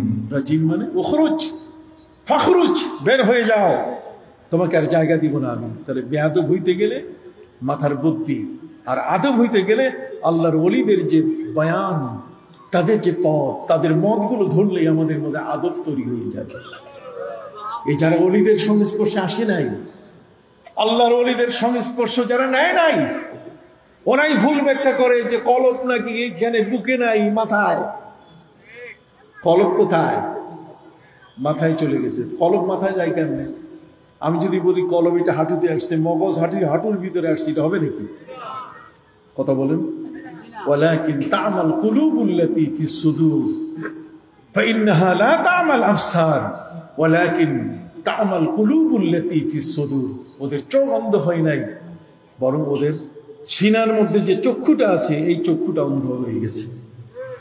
তাহলে সিনার মধ্যে যে কলবটা আছে, এই কলবটা সিনার মধ্যে, এটি সিনা সারা পৃথিবীর মধ্যে ডিকশনারি খুলেন আর যত বড় বড় পণ্ডিত বলেন না কেন, ডাক্তারের কাছে যান, যিনি দেহকে কেটে কেটে টুকরা করেন, যিনি একটা মরা মানুষকে শিক্ষাদানের জন্য তার প্রতিটি অঙ্গ কেটে কেটে টুকরো টুকরো করেন, তার অভিধান খুলে দেখেন যে মানুষের যে হাড়টা, তার কলবটা, এটা মগজে না,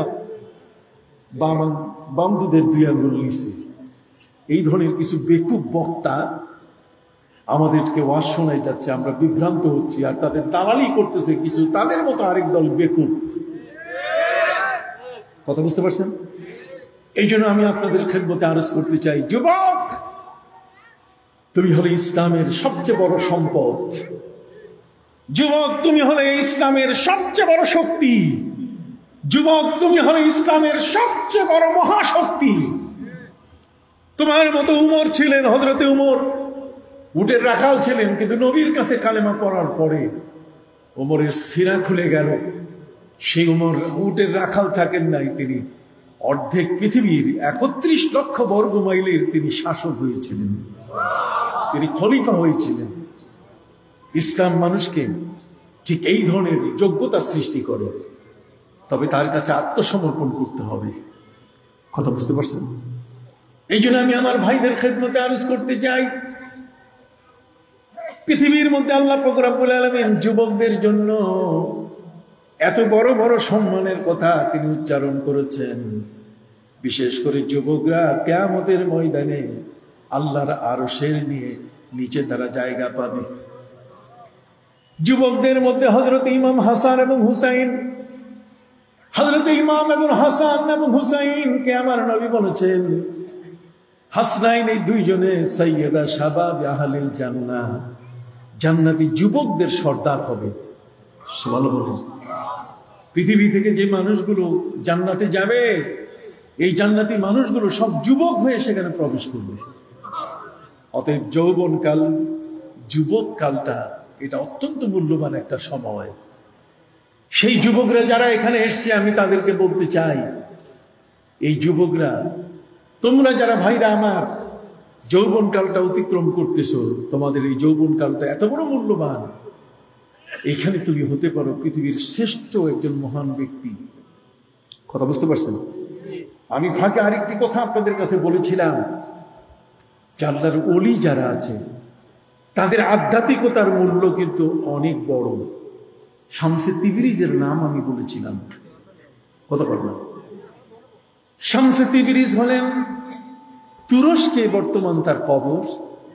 আমি তার মাজার জিয়ারত করেছি। সম্মানিত সুধী, আল্লামা সাহেব কিবলা রহমতুল্লাহ আলাইহি যেমন শুয়ে আছেন, তার মাজার এটা আধ্যাত্মিক জগতের একজন মহান ওলির মাজার। ওর যারা আহলে কাশফ, যাদের অন্তর চক্ষু খোলা, তার সেখান থেকে বেশ কিছু ধারণ করে নিয়ে আসে। মাজারে যাওয়া নিষেধ না। যদি নিষেধই হতো তাহলে ইমাম শাফি রহমতুল্লাহ আলাইহির মতো এত বড় ইমাম, যিনি কিতাবুল হাদিসের বিশাল কিতাব তিনি লিখেছেন, সেই ইমাম শাফি রহমতুল্লাহ আলাইহি ইমাম আবু হানিফার মাজারের কাছে তিনি আসতেন না।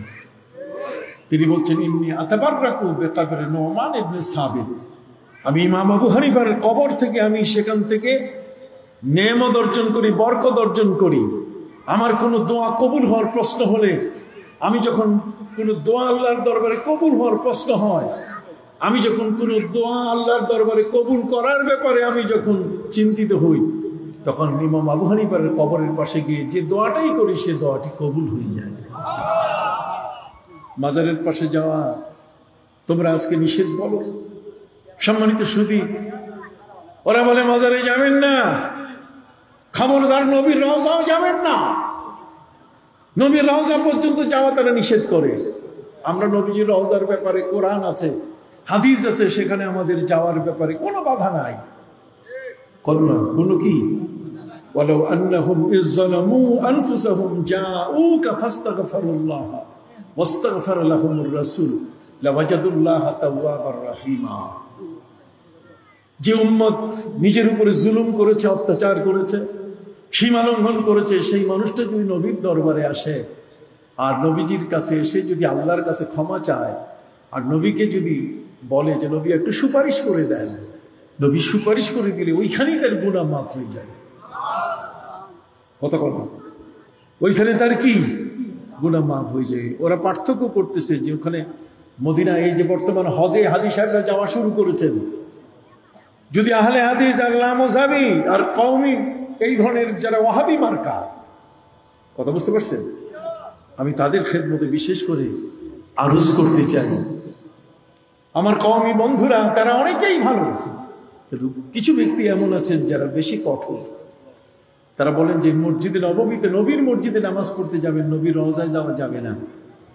সারা জীবন ভর যেই নবীর ইত্তেবা, যেই নবীকে পাওয়ার জন্য আমার সাধনা, আর সেই নবীর জন্য আমি যাচ্ছি, নবীর কারণে তো সেখানে মসজিদ হয়েছে। কি বলেন, ঠিক না? কাজেই নবীর চেয়ে মসজিদের মূল্য বেশি না। কথা বলো, নবীর মূল্য কি বেশি, নবীর দাম সবচেয়ে কি বেশি। নবী মসজিদ তৈরি করেছে। অতএব কাবা ঘর এর মর্যাদা ইমানদার ব্যক্তির উপরে নয়। নবী করিম সাল্লাল্লাহু আলাইহি ওয়াসাল্লাম কাবা ঘরকে লক্ষ্য করে বলছেন, ওয়াল্লাহি ইয়া কাবাতু, খোদার কসম হে কাবা, ইন্না হুরমাতাল মুমিন আফজাল মিন, একজন ইমানদার ব্যক্তির মর্যাদা তোমার চেয়েও বেশি। এই জন্য কাবা ঘরের ছাদের উপরে উঠে যারা মুসলমান তারা চাদর সেখানে দেয়, কাবা ঘরের গেলাপ পড়ায়, ছাদের উপরে তারা দাঁড়ায়। কথা কি বুঝতে পারছেন? একজন ইমানদার ব্যক্তির মূল্য কোনো অংশে কি নয়, কম নয়।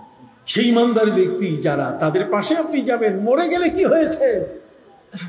মরে গেলে আমাদেরকে নিরুৎসাহিত করা হয় যে আল্লাহর ওলিদের কাছে যাবেন না। কিন্তু আপনাকে আমি একটি ঘটনা বলি। আমি আমার পিএইচডি থিসিসে লিখেছি, আমার ডক্টরের থিসিসের মধ্যে আমি লিখেছি, যার উপরে আমাকে ডক্টরেট ডিগ্রি দেওয়া হয়েছে। আমি সেখানে লিখেছি যে ইমাম বুখারী রহমতুল্লাহ আলাইহি সমরকন্দ থেকে 9 কিলোমিটার দূরে বা 9 মাইল দূরে খারতান নামক এলাকায় তার কবর। সমরকন্দ হচ্ছে এমন একটা এরিয়া যেখানে একজন রাষ্ট্রের পক্ষ থেকে গভর্নর থাকেন। এই সমরকন্দ এরিয়ার মধ্যে কোনো বৃষ্টি নাই। আপনারা দেখেন কয়েকদিন আগে আমাদের দেশে কত ইস্তেসকার নামাজ হলো, খালি ভিডিও আর ভিডিও। কত বছর কেমনে দোয়া করতেছে, হাত উল্টাইয়া না হাত সোজা কইরা, কত রকম দোয়া। আমি এটার বিরোধী নই, তবে এত বেশি এটা ভাইরাল হয়ে গেছে যেটা ইউটিউব মার্কা দোয়া হয়ে গেছে। কথা বললাম, দোয়াটা ঠিক ওইরকম ভাবেই, প্রয়োজন এতটা ছিল না। এটা হচ্ছে আরাধনা আর একটা বিষয়। তবে ইউটিউব ভাইদেরকে আমি খারাপ বলছি না, তারা এটা প্রচার করে মানুষকে উৎসাহিত করেছে যে আপনারাও পড়েন, এটা ভালো জিনিস। কথা বুঝতে পারছেন? ইমাম বুখারী রহমতুল্লাহ আলাইহির সময়ে সমরকন্দে কোনো বৃষ্টি নাই। এখন সবাই ইস্তেসকার নামাজ পড়ে, ইস্তেসকার নামাজও দেখি কবুল হচ্ছে না। কথা বলেন। শেষ পর্যন্ত ওই সমরকন্দের একজন দরবেশ গভর্নরের কাছে বলেন, গভর্নর সাহেব আপনি একটা কাজ করেন, সেটা হলো একদিন ছুটি ঘোষণা করেন। আপনার এই যতটুকু আওতাভুক্ত, একজন জেলা প্রশাসকের আওতাভুক্ত গোটা জেলা, কাজে গোটা সমরকন্দ হচ্ছে আপনার অধীনে। সমরকন্দের যত অফিস আদালত আছে আপনি একদিনের ছুটি ঘোষণা করেন। তারপর ওই ছুটি ঘোষণা করার পরে আপনি সমস্ত অফিসারকে বলেন যে চলো আমরা সবাই মিলে ইমাম বুখারীর মাজারে যাব। ইমাম বুখারীর মাজারে গিয়ে আমরা পানির দোয়া করব, বৃষ্টির দোয়া করব। সুবহানাল্লাহ বলুন না ভাইরা আমার।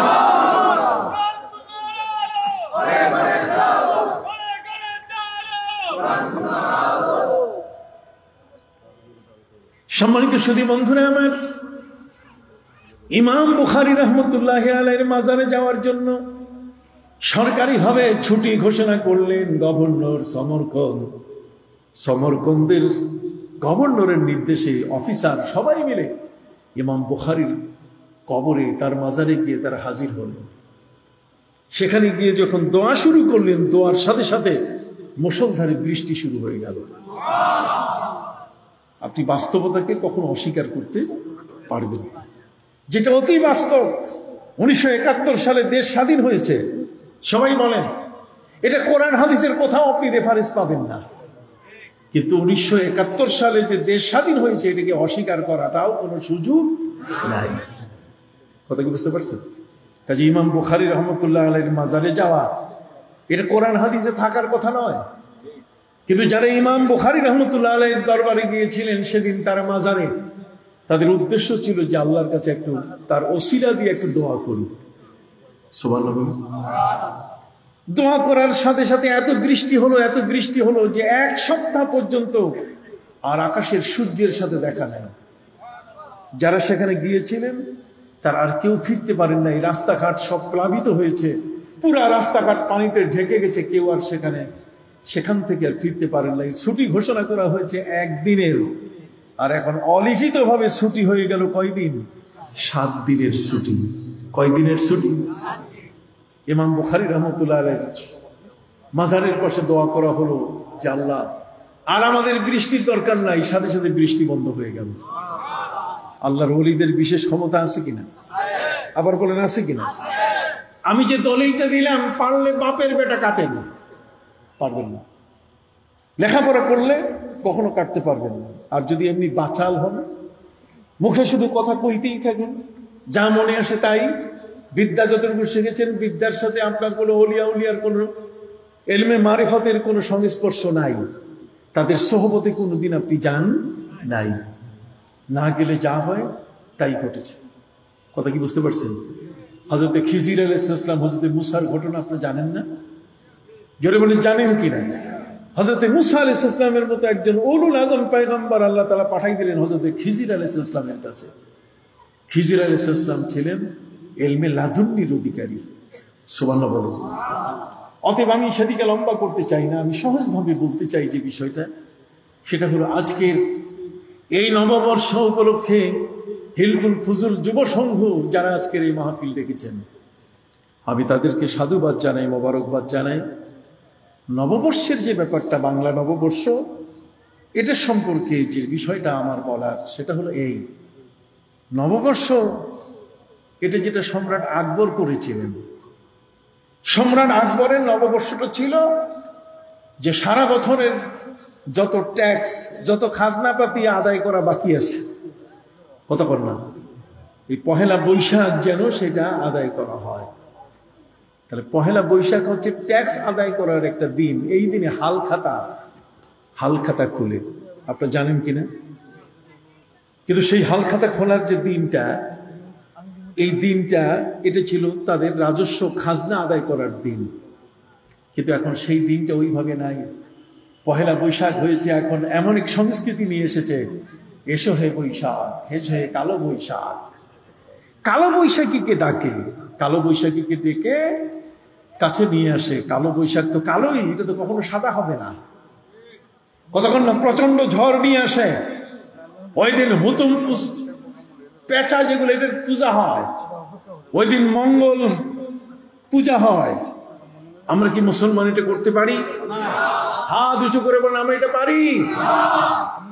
বাংলা আমার ভাষা, আমি বাঙালি, আমি বাংলাদেশী। বাংলা ভাষা হিসাবে বাংলার প্রতি আমার শ্রদ্ধা আছে।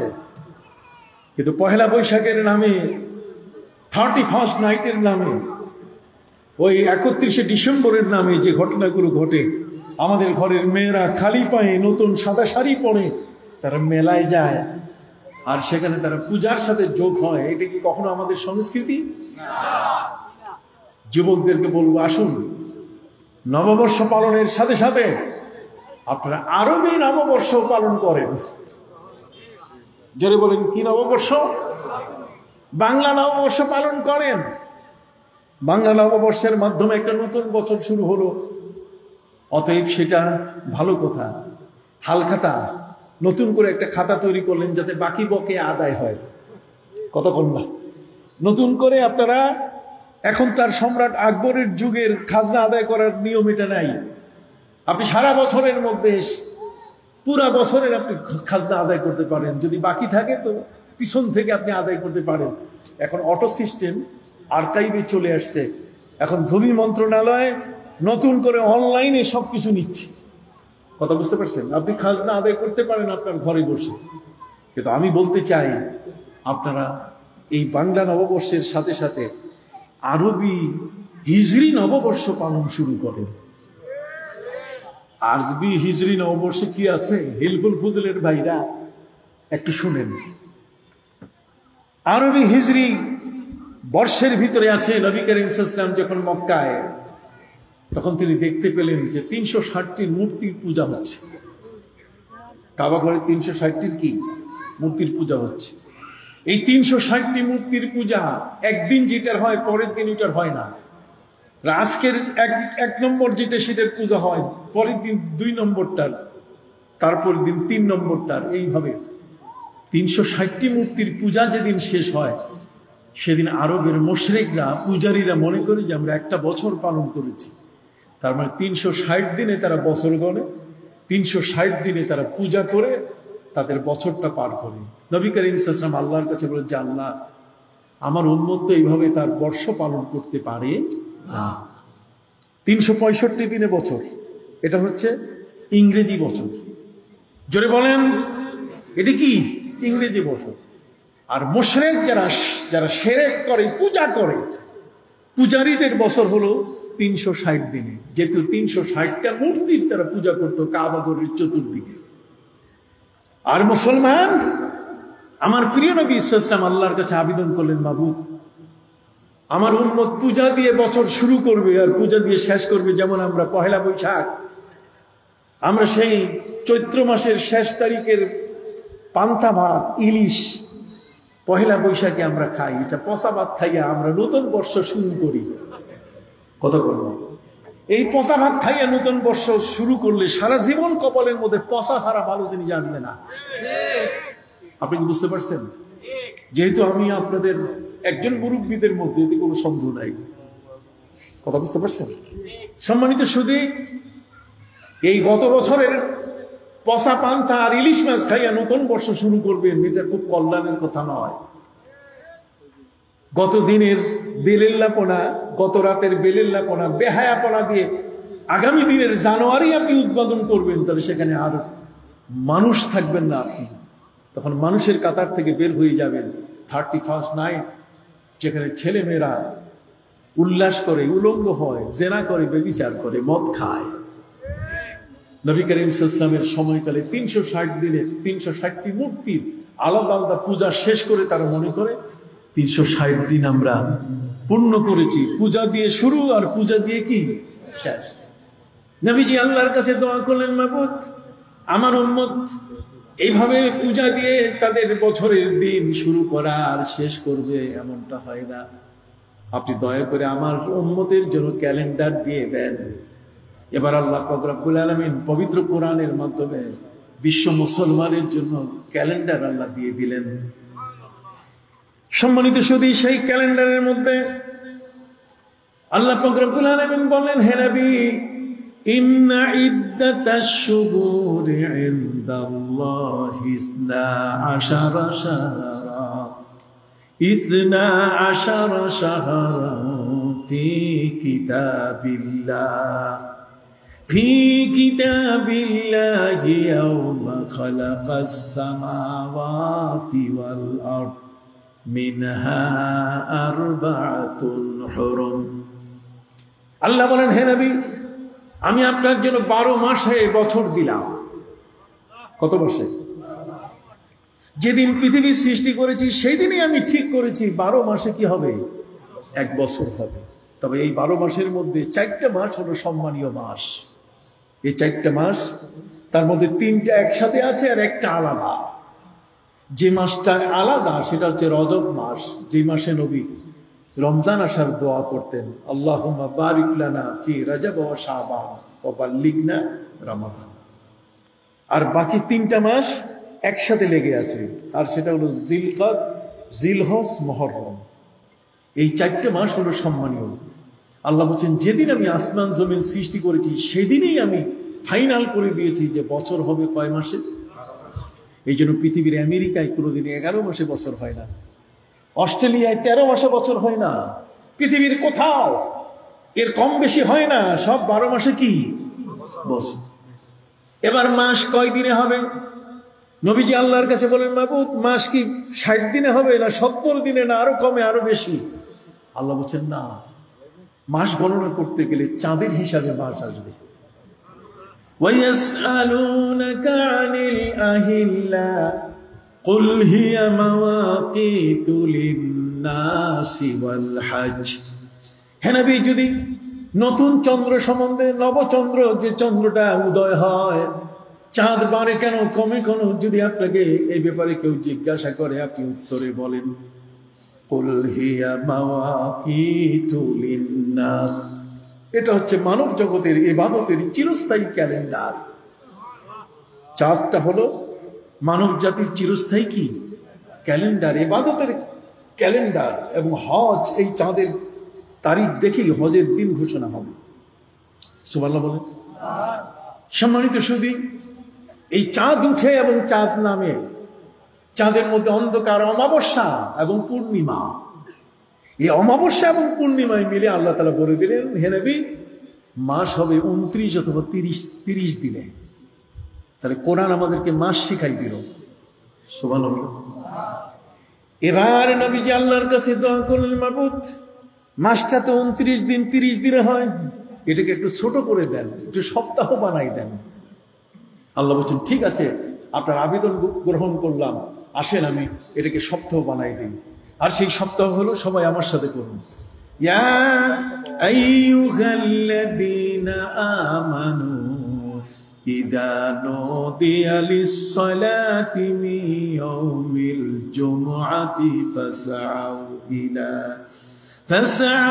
ইলা যিকরিল্লাহি ওয়া যারুল বাই'। হে নবী, জুমার দিনে যদি জুমার নামাজের জন্য ডাকা হয়, সব ছেড়ে দিয়ে, বেচাকেনা ছেড়ে দিয়ে আল্লাহর জিকিরে নামাজে চলে আসুন। অতএব এক জুমা থেকে আরেক জুমা, এটা হলো সপ্তাহ। এটা কি দেখেন, কোরআনে একের পর এক সব বলা হচ্ছে। এখন আসেন, এই সপ্তাহের দিনগুলোর নাম কি হবে? এই দিনগুলোর নাম হইতে গিয়ে সেখানে কোরআনের মধ্যে ইয়াউমুস সাbt সংখ্যাটা পরে, দিনটা আগে ইয়াউমুল আহাদ, ইয়াউমুল ইসনাইন, শনি রবি মঙ্গল আমরা যেটা বলি আরবিতে। আর যখন এই সপ্তাহের দিনগুলোতে ইরানিরা, পারসিকরা তারা নাম রাখলো সোমবার, 1 সোমবার, 2 সোমবার, 6 সোমবার, 4 সোমবার, 5 সোমবার। কথা বুঝতে পারছেন? সোমবার মানে শনিবার, রবিবার, সোমবার। আবার পাকিস্তানিরা বানাই দিল শনিচার, ইতওয়ার, পীর, মঙ্গল, বুধ, জুমেরাত, জুমা। শনিচার মানে শনিবার। আর সম্রাট আকবর বানাই দিলেন মূর্তির নাম দিয়ে শনি, রবি, সোম, মঙ্গল, বুধ, বৃহস্পতি, এই শুক্র, এগুলো সব মূর্তির নাম। কথা কি বুঝতে পারছি? এই জন্য আমি আপনাদের খেদমতে বিনয়ের সাথে বলতে চাই, বাংলা নববর্ষ পালন করেন, কোনো অসুবিধা নাই। নতুন বর্ষ শুরু হবে, সেজদায় পড়ে থাকেন। নতুন বর্ষ শুরু হবে, তার আগের রাতে আল্লাহকে ডাকেন যে আল্লাহ, একটা বছর যেটা চলে গেল, সেই বছরটা তো অনেক গুনাহ করেছি, অপরাধ করেছি, আল্লাহ নতুন বছরটাতে যেন ফসল ভালো হয়, উৎপাদন ভালো হয়, আরো বেশি আদর্শ পাই, যেন ভালো কাজ করতে পারি। বিগত বছরে তো অত ভালো কাজ করতে পারি, বিগত বছরে অতগুলো সেজদা দিতে পারে নাই, সারাটি বছর সামনে যেন বেশি বেশি রুকু সেজদা করতে পারি। আহলে হাদিসের খপ্পরে পড়ে যেন 20 টাকার তারাবি 8 টাকার যেন না বানাই। কতক্ষণ 20 টাকার তারাবি যেন কি 8 টাকার না বাই। লামুসাবির খপ্পরে পড়ে আমরা যেন 3 টাকার বেতের নামাজকে যেন 1 রাকাত না বানাই। কথা কি বুঝতে পারছেন? অতএব সম্মানিত সুধী বন্ধুরা আমার, আমি প্রস্তাব করে গেলাম, বাংলা নববর্ষের সাথে সাথে আপনারা আরবি হিজরি নববর্ষ শুরু করেন। হযরতে ওমর ফারুক রাদিয়াল্লাহু তাআলা আনহুর সেই সময়কালে তিনি পার্লামেন্টে পাশ করেছেন আরবি হিজরি বর্ষ। হিজরত কঠিন সময় হয়েছে। নবীর হিজরত হচ্ছে একটা ভয়ঙ্কর রাত, যেই রাতটার কথা শুনলে মুসলমানের কলিজা কেঁপে উঠে। আমার নবীজি তার বিছানায় হযরতে আলীকে শোয়ায় গিয়েছিলেন এবং সেই কঠিন পরিস্থিতিতে তিনি জাবালে সুরে 3 দিন ছিলেন। সরাকা সহ কাফেররা সবাই নবীকে খুঁজতে বের হয়েছিল। নবীকে তারা যেতে দিবে না, মেরে ফেলবে। আল্লাহ তাআলা তাকে কৌশল করে মদিনায় পৌঁছাই দিয়েছেন কিনা। হিজরতের এই ইতিহাসটা আপনারা জানার চেষ্টা করবেন। এই জন্য যারা আজকের যুবক, তাদের খেদমতে বলতে চাই, এই ইউটিউবার ভাইদের মাধ্যমে আমি তাদেরকে আবেদন করতে চাই, আমাদের আজকে এই যুবকরা সমাজের যদি হাল ধরে, এরকম শাহেদের মতো যুবকরা যদি ওই উপজেলা চেয়ারম্যান, সংসদ সদস্য এই পদে যদি আসে, ঠিক এমনি করে আমাদের যুবক যারা ওই থানার ওসি সহ যারা সেখানে আছেন, ওসি সাহেব যদি বলেন যে বেনামাজি কেউ যদি থাকে তাহলে কিন্তু তাকে আমি পাকড়াও করব। ওসি সাহেব যদি বলেন সন্ধ্যার পরে যদি কোনো যুবক রাস্তায় হাঁটে, কোনো ছেলে কাউকে যদি রাস্তায় পাওয়া যায়, তাহলে সাথে সাথে তাকে অ্যারেস্ট করা হবে, তাকে আর ছেড়ে দেওয়া হবে না। তাকে সন্ধ্যার পরে অবশ্যই তাকে পড়ার টেবিলে বসতে হবে। কতক্ষণ না, যদি এরকম 2-4টা যুবককে যদি সন্ধ্যার পরে ওসি সাহেব যদি তার কনস্টেবল দিয়ে ধরান, খালি ওসি সাহেব চোর ধরবেন, ডাকাত ধরবেন, এটাও তো তার দায়িত্ব। কতক্ষণ না, কুল্লুকুম রাইন ওয়া কুল্লুকুম মাসউলুন আন রাইয়াতি, তোমরা প্রত্যেকেই দায়িত্বশীল, তোমাদের দায়িত্ব সম্বন্ধে জিজ্ঞেস করা হবে। বাবাকে জিজ্ঞেস করা হবে তার সন্তান নামাজ পড়েছে কিনা, মাকে জিজ্ঞেস করা হবে তার অধীনস্থ যারা ছিল তারা তার সাথে সেই ইবাদত বন্দেগীতে ছিলেন কিনা। কথা বুঝতে পারছেন? অতএব সম্মানিত সুধী, সেখানে যুবক যারা আছে সেই যুবকদের কাছে আমি অনুরোধ করি, তোমরা আসো, হযরতে উমর হয়ে যাও, অর্ধেক পৃথিবীর শাসক তোমরা হয়ে যাবে, এখনো সেই পথ খুলে আছে। আল্লামা হুসামউদ্দিন চৌধুরীর মতো ব্যক্তি যদি, একটা সরল সহজ মানুষ, জীবনে কেউ ভাবে নাই যে উনি সংসদে যাবেন, কথা বলেন না, কেউ ভাবেনি, কিন্তু আল্লাহ তাআলা তাকে নিয়ে গেছেন কিনা, সবার চোখের আড়াল করে, সবার চোখের আড়াল করে আল্লাহ তাআলা তাকে সংসদে ঢুকাই দিয়েছেন। সংসদে এমন একজন মানুষ প্রয়োজন আছে কিনা? যুবক, তোমরা আগামী দিনের সংসদ সদস্য, আগামী দিনের তোমরা এই দেশের শক্তি, ইসলামের শক্তি। তোমরা মুখ দিয়ে যদি বলো যে এই দেশের কোন অফিসে যদি ফাইল আটকাইয়া কেউ যদি ঘুষ খায়, তার কলেজা ছিঁড়ে বের করা হবে, তাকে ছেড়ে দেওয়া হবে না। কথা বলেন। চেয়ারম্যান সাহেব এখানে আছেন, চেয়ারম্যান সাহেব যদি তার এলাকায় আইন পাশ করে ফেলেন, যেটা আমার এরিয়া, আমার দায়িত্বে, আমি চাইবো আমার কোনো সন্তান, আমার কোনো যুবক যেন এখানে বেনামাজি না থাকে। তিনিও নামাজের প্রথম কাতারে আসবেন, আর যুবকদেরকে তিনি বলবেন, তোমরা না আসলে কিন্তু তোমাদের খবর আছে, পুলিশ দিয়ে ধরা হবে। তাহলে দেখবেন সমাজ ঠিক হয়ে যাবে। চেয়ারম্যান সাহেব শুধু বিধবা ভাতা দিবেন, চেয়ারম্যান সাহেব শুধুমাত্র প্রসূতি ভাতা দিবেন, কার কয়টা ছাগল, কার কয়টা গরু দেওয়া লাগে এই কাজে থাকবেন তা নয়। গ্রাম্য আদালতের ক্ষমতাবান তিনি, কন্যা, সুবহানাল্লাহ। আল্লাহ তাকে জনপ্রতিনিধি করছেন, তার আন্ডারে বেশ কয়েকজন মেম্বার ও ওয়ার্ড মেম্বারদেরকে যদি তিনি বলেন, খবরদার, ওই যা আসবে এগুলো একটাও ধরা যাবে না, কতক্ষণ না, এই টিনও ধরা যাবে না, গমও ধরা যাবে না, যা আসে গরিবদেরকে ঠিক মতো দিতে হবে, কোনো এটার অতিরিক্ত ভাতা ইত্যাদি কিছুই নেওয়া যাবে না। আমরা সেবা, সকলেই আমরা সকলের তরে, সবাই আমরা পরের তরে, কি বলেন ঠিক না? আল ইনসানু আব্দুল ইহসান, মানুষ সৃষ্টি হয়েছে মানুষের জন্য। খায়রুন নাসে মাইয়ানফাউন নাস, পৃথিবীর সবচেয়ে শ্রেষ্ঠ সেই মানুষটা যে মানুষের উপকার করে। আন-নাসু মাআদিনু কামাআদিনিজ যাহাবি ওয়াল ফিদ্দা, মানুষ হলো এক একটি স্বর্ণের খনি। স্বর্ণ যেমন হিন্দু, বৌদ্ধ, খ্রিস্টান সবাই নেয়, একটা মানুষের উপকার নিবে সবাই। আকাশের চাঁদের আলো শুধু মুসলমানরাই পায় না, হিন্দু, বৌদ্ধ, খ্রিস্টানও পায়, কতক্ষণ না। সূর্যের আলো শুধু মুসলমানরাই নেয় না, বরং হিন্দু, বৌদ্ধ, খ্রিস্টান সবাই নেয়, কি বলেন ঠিক কিনা? আপনি ঠিক এরকম মহামানব হয়ে যান। যুবকরা আসো, আজকের এই হিলফুল ফুজুলে আমরা আমাদের প্রিয় নবীর জীবন চর্চা করি।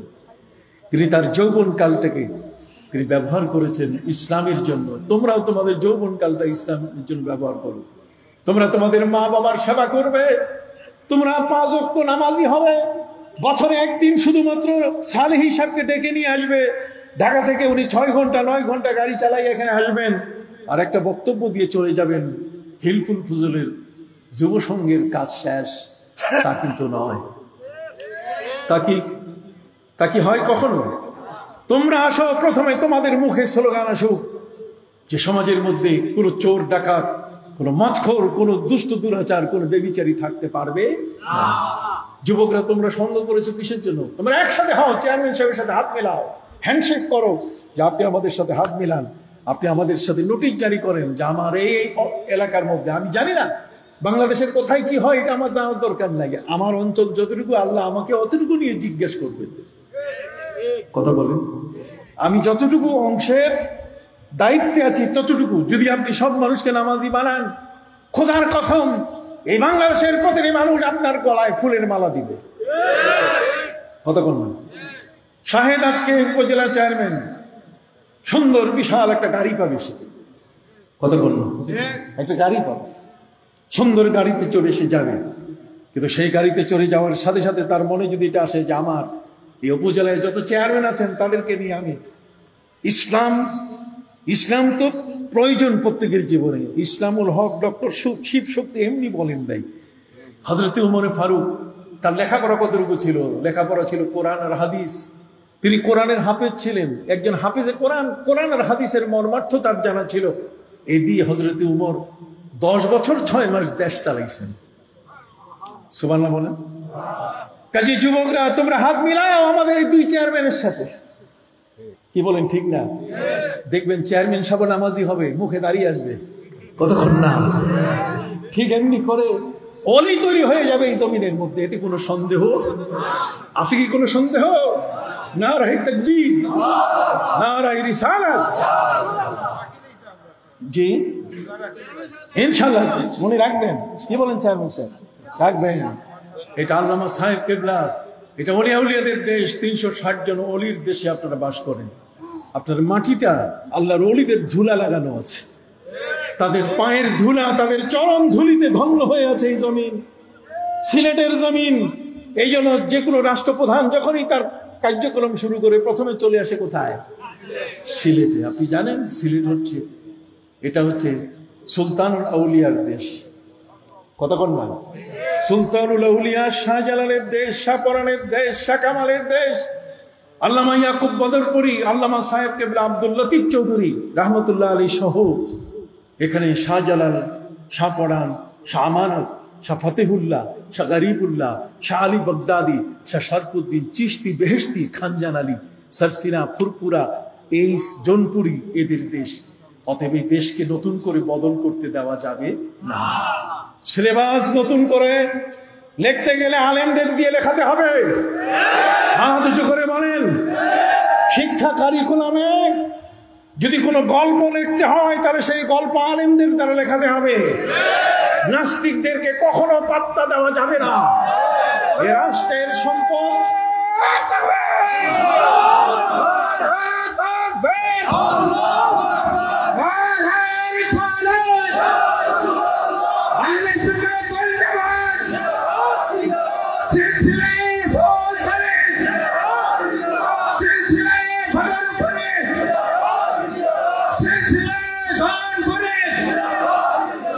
সম্মানিত সুধী, রাষ্ট্রের সম্পদ সরকারের কাছে আমানত। জোরে বলেন, রাষ্ট্রের সম্পদ সরকারের কাছে কি? পাবলিকের টাকা নাস্তিককে সাহায্য করার জন্য নয়। পাবলিকের টাকা খেয়ে, আমাদের টাকা খেয়ে নাস্তিকরা আমাদের উপরে অত্যাচার করবে, তারা আমাদের মাথার মগজকে নষ্ট করে দেবে, সেই সুযোগ আমরা দিব না। আসুন আমরা সকলে মিলে এক হই। আমরা সরকারের কাছে দাবি জানাই যে আমাদের শিক্ষা কারিকুলাম, আমাদের এই শিক্ষার ভিতরে এখানে যেন নাস্তিকদের কখনো কোনো কলমের দাগ না পড়ে। বাংলাদেশে ডক্টর মোহাম্মদ শহীদুল্লাহর মতো ব্যক্তি চলে গেছেন, আব্দুল করিম সাহিত্য বিশারদের মতো ব্যক্তি চলে গেছেন। বাংলা আমাদের ভাষা, বাঙালি কিন্তু আমরা মুসলমান। কাজে আমাদের তাহজিব তামাদ্দুন, আমাদের টুপি, আমাদের দাড়ি, আমাদের পোশাক, আমাদের আমল আকীদা, আমাদের চরিত্র, আমাদের সন্তানের চরিত্র, আমাদের ছেলে মেয়েদের চরিত্র, আমাদের যুবকদের চরিত্র নষ্ট করতে দেওয়া যাবে না। এই জন্য প্রাথমিক বিদ্যালয় থেকে নিয়ে, প্রাইমারি স্কুল থেকে নিয়ে, সেকেন্ডারি স্কুল বলেন, হায়ার সেকেন্ডারি বলেন, সবখানে যা কিছু বই লেখা হবে সেখানে আমরা কি বাংলা কম জানি? আমরা তো বাংলা ভাষা পারি, বাংলা ভাষায় কথা বলছি না? কথা বলেন। আমরা বাংলায় তো পাশ করেছি, MA পাশ করেছি না? বাংলা ভাষা তো আমাদের জানা আছে। অতএব এমন কোনো গল্প লিখতে দেওয়া যাবে না যে গল্প নিয়ে বাংলাদেশের মানুষ সেটা মেনে নিবে না। আমরা কোনো কুফরি মতবাদকে বাংলাদেশে প্রতিষ্ঠিত হতে দেব না। আপনার কি একমত? সরকারের কাছে আমি দাবি জানাই, আমাদের আল্লামা হুসামউদ্দিন চৌধুরী সাহেবের মাধ্যমে আপনি আমাদের কথাগুলো সংসদে বলেন। আপনার ভয় নাই, আপনার পেছনে সারা বাংলাদেশের সকল মুসলমান আছে। আপনার কণ্ঠ আরো শক্তিশালী হয়ে বেজে উঠুক, আপনার মুখের ভাষা আরো সুন্দর হয়ে ওদের কাছে এমন ভাবে চলে যাক যাতে ওদের মাথার মগজের মধ্যে যে সমস্ত খারাপ চিন্তা এটা দূর হয়ে যায়। আপনি আল্লাহর ওলির সন্তান, আপনার ভাষার মধ্যে বেলায়েতের গন্ধ আছে, ঘ্রাণ আছে। আপনার ভাষার মধ্যে আল্লাহর ওলির, সেখানে মোবারক ভাষার চিহ্ন আপনার ভাষার মধ্যে লুকিয়ে আছে। অতএব আপনাকে আমরা মনে করি আধ্যাত্মিক শক্তির ক্ষেত্রে আপনি আমাদের অগ্রজ। আপনি কথা বলেন, আপনার ভয় নাই। আপনার পেছনে শক্তি যোগানের মতো লোক এই বাংলাদেশে এখন অনেক, অসংখ্য মানুষ আপনাকে সহযোগিতা করার জন্য পিছনে তাকিয়ে আছে।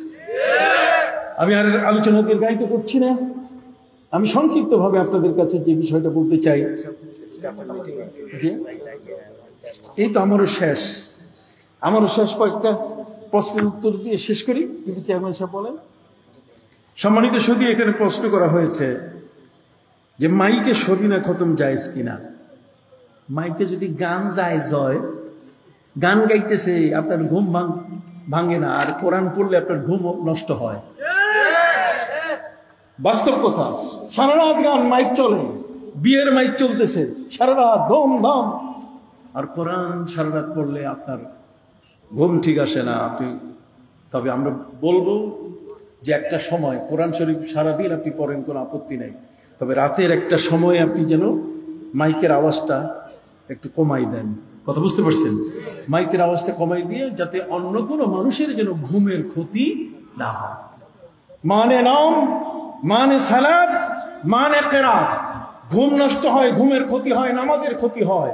কেরাত করা যায় না এমন যদি কেউ শব্দ করে, তাহলে সেটা কখনো করবেন না। এই জন্য খতমে সবিনা হবে, কিন্তু সেটা হবে এমন ভাবে যে মানুষের ঘুম যেন নষ্ট না হয়। নবীজির পিতামাতা জান্নাতি না জাহান্নামী? দেখেন তো কত বড় কঠিন প্রশ্ন। নবীজি আমাদের কলিজার, তার মা বাবাকে কেমনে জাহান্নামে বলি? জাহান্নামী বলার ভাষা আমাদের কাছে কি? আমরা জানি নবী করিম সাল্লাল্লাহু আলাইহি ওয়াসাল্লাম মা বাবার কবর যখন জিয়ারত করতে গেছেন, তখন আল্লাহ তাআলা কুদরতি ক্ষমতায় তার মা বাবাকে জিন্দা করে নবীর হাতে কালেমা পড়ার সুযোগ করে দিয়েছেন। তাছাড়া আল্লাহ পাক রব্বুল আলামিন বলেছেন, ওমা কানা আল্লাহু, আল্লাহ পাক রব্বুল আলামিন এমন যে মহান সত্তা, জামানায়ে ফাতরাত, এই ফাতরাতের মধ্যে জামানায়ে ফাতরাত বলতে গেলে যে কালে কখনো কোনো নবী আসেন নাই। ওয়ালা তাজিরু ওয়াজিরাতুন বিজরা উখরা ওমা কুননা মুআজ্জিবিনা হাত্তা নাবআসা রাসূলা। আল্লাহ বলেন, যতক্ষণ পর্যন্ত রাসূল না পাঠাই ততক্ষণ পর্যন্ত আমি তাদেরকে কোনো শাস্তি দিব না। তাহলে আমার নবীজি পৃথিবীতে আসার আগেই তার মা বাবা দুইজনই, আসার আগে বাবা ইন্তেকাল করছেন, আর আসার 6 বছর পরে মা ইন্তেকাল করছেন। কথা বুঝতে পারছেন? নবীজির নাবালক অবস্থায়। অতএব তারা এই শাস্তির উপযুক্ত নন। অতএব আমরা দ্ব্যর্থহীন ভাষায় বলতে চাই, নবীজির মা বাবা কি? জান্নাতি। যারা বলেন মা বাবা কি? জান্নাতি। বুকের উপরে হাত বাঁধার হাদিস জয়ীফ জিদ্দান হলে মহিলাদেরকে বুকের উপর হাত বাঁধতে বলা হয় কেন? হায় হায় হায়, কোথায় পুরুষ আর কোথায় কি মহিলা? আপনি রেল লাইনের উপরে বাস চালানো শুরু করছেন, কত করো? রেল লাইনের উপরে যদি বাস চালাইতে চান, বাস কি চলবে? একটা মহিলার সৃষ্টি অবকাঠামো আর একটা পুরুষের সৃষ্টি অবকাঠামো কিনা এক নয়। কথা বুঝতে পারছেন? সম্মানিত সুধী, সিলেট থেকে যে বাসটা ঢাকা যায় কতক্ষণ না, সে বাসটা চালায় কি ড্রাইভার না? আর পিছনে যারা বসে থাকে তারা কি? প্যাসেঞ্জার। তো প্যাসেঞ্জার ব্ল্যাঙ্কেট দিয়ে আস্তে করে ফোল্ডিং করে নাক টেনে ঘুমায়। তার কি ট্রাফিক আইন জানতে হয়? ট্রাফিক আইন মানে সিলেট রাস্তা কোন দিকে, আখাউড়া কোন দিকে, কতক্ষণ? ঠিক এমনি করে গাড়িটা আস্তে চালাইতে হবে না জোরে চালাইতে হবে, এই সব কিছু দায়িত্ব কার? আর প্যাসেঞ্জার যিনি, ওনার দায়িত্ব হলো ঘুমাইয়ে দেওয়া। কাজে একজন নারী, সে তো তার দায়িত্ব হচ্ছে স্বামীর ঘরে সে শান্তিতে থাকবে, আর পুরুষটা চতুর্দিকে ঘুরে ঘুরে তার জন্য রেজেক তালাশ করে নিয়ে আসবে। কথা বুঝতে পারছেন? কাজেই এখানে নবী করিম সাল্লাল্লাহু আলাইহি ওয়াসাল্লাম যখন দুইজন মহিলাকে নামাজ পড়তে দেখলেন, তাদেরকে বললেন, এই মহিলা, তোমরা এইভাবে নামাজ পড়ো না। ওরা এই হাত ফাঁক করে নামাজ পড়া শুরু করছে, যাতে বুকের ভিতর দিয়ে একটা বিড়াল যেন দৌড়ায়। নবী করিম সাল্লাল্লাহু আলাইহি ওয়াসাল্লাম বলছেন, খবরদার, ফাইন্নাল মারআতা লাইসাত কার-রাজুল, পুরুষ মহিলা কিন্তু পুরুষের মতো নয়। অতএব মহিলা সেজদা করলে বুক, মুখ, মুখ, হাত এগুলো সব মাটির সাথে মিলাইয়া কি করবে? সেজদা করবে। কথা কি বুঝতে পারছেন বাবা? কাজী মহিলাদের বুকের উপরে আল্লাহ ইজ্জতের একটা বিশাল অমীয় সুতা আমাদের মায়ের বুকে দান করেছেন। অতএব সেটা মা বুকের উপরে হাত বাঁধবেন, এটা তার লজ্জা ঢাকার একটা বড় চমৎকার বিষয়, ঠিক কিনা? আর একটা পুরুষ, নবীজি বলছেন, আমার উম্মত চেনার উপায় তার নাভির নিচে যে হাত বাঁধবে। সুবহানাল্লাহ বলুন। সম্মানিত সুধী, আরেকটা প্রশ্ন ছোট, হজ কাদের জন্য ফরজ? যাদের টাকা আছে, যারা যাইতে পারে, পথে কোনো বাধা নাই, এবং সাবালক, এবং কি সাবালক, ইমানদার। কথা মানিস্তাতা ইলাইহি সাবিলা। সামর্থ্যবানরা হজ না করলে কি হবে? ইহুদি অথবা খ্রিস্টান হয়ে মারা যাবে। কতক্ষণ মা? হজ কাদের উপরে ফরজ নয়? যাদের টাকা নাই, পয়সা নেই, যাওয়ার ক্ষমতা নাই, অথবা যাদের মাহরাম নাই, যাদের কি নাই মাহরাম। হজের ফরজ কয়টি এবং কি কি? হজের ফরজ 3টি। একটা ইহরাম বাঁধা, একটা হচ্ছে আরাফাতের ময়দানে থাকা, আর একটা হলো ফরজ তওয়াফ করা। দেখছেন ছাত্র কত চালাক, কতক্ষণ না ওস্তাদ প্রশ্ন করতেছে আর ছাত্র কি দিচ্ছে, উত্তর দিচ্ছে। বিয়ের উপযুক্ত মেয়ে রেখে হজে গেলে তার হজ কবুল হবে? হ্যাঁ, অবশ্যই হবে। হজ ফরজ আলাদা জিনিস, আর মেয়ের বিয়ে হওয়া কি আলাদা জিনিস। দুইটাকে এক করা যাবে না। যে ব্যক্তি ঋণ পরিশোধ করেনি তার হজ কি শুদ্ধ হবে? হ্যাঁ, ঋণ পরিশোধ না করে যদি যায় হজ কেন শুদ্ধ হবে না? অবশ্যই শুদ্ধ হবে। রাসূলুল্লাহ সাল্লাল্লাহু আলাইহি ওয়াসাল্লাম কখন থেকে নবী? তিনি সৃষ্টির শুরু থেকে একটা জান্নাত পর্যন্ত সবসময় নবী। শুধু তাড়াতাড়ি বলতেছি, চেয়ারম্যান তাড়াহুড়ো করছেন। 40 বছর পূর্বের মোবারক জীবনী অনুসরণীয় কিনা? অবশ্যই অনুসরণীয়। আল্লাহ কখনো বলেন নাই, নবী সম্পর্কে বলছেন কুল ইন কুনতুম তুহিব্বুনাল্লাহ ফাত্তাবিউনি, আল্লাহকে মহব্বত করলে আমার অনুসরণ করবে। এই কথা বলে নাই যে 40 বছরের পরে। অতএব গোটা জীবনেই নবীকে অনুসরণ করতে হবে, ঠিক কিনা? নবী কোনোদিন দাঁড়াইয়ে প্রস্রাব করেন নাই। কতক্ষণ? তার যৌবন বয়সেও তিনি দাঁড়াই প্রস্রাব করেন নাই। যৌবন বয়সে তিনি মূর্তি পূজা করেন নাই। যৌবন বয়সে তিনি হারাম খান নাই। কথা বোঝেন নাই? কাজে গোটা নবীর জীবনই অনুসরণীয়। সকলে বলেন আমিন। নবীজির পিতামাতা জান্নাতি না জাহান্নামী? এই প্রশ্নের উত্তর চলে গেছে। রাসূলুল্লাহ সাল্লাল্লাহু আলাইহি ওয়াসাল্লামকে সৃষ্টি না করলে আসমান জমিন কিছুই সৃষ্টি করা হতো না।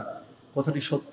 অবশ্যই এটা অর্থের দিক থেকে কি শর্ত, যদিও হাদিস সম্পর্কে কিছু প্রশ্ন আছে, কিন্তু অর্থগত দিক থেকে যত হাদিস এসছে সবগুলো মিলিয়ে অর্থ এটাই দাঁড়ায় যে আল্লাহ তাআলা সর্বপ্রথম আমার নবীর নূরকে সৃষ্টি করেছেন। এটা হযরত জাবের রাদিয়াল্লাহু তাআলা হাদিস, যেটা মুসান্নাফে আব্দুর রাজ্জাকের মধ্যে আসছে। নামাজের ক্ষেত্রে সামনের কাতারে নাবালক শিশু থাকলে কোনো সমস্যা হবে কিনা?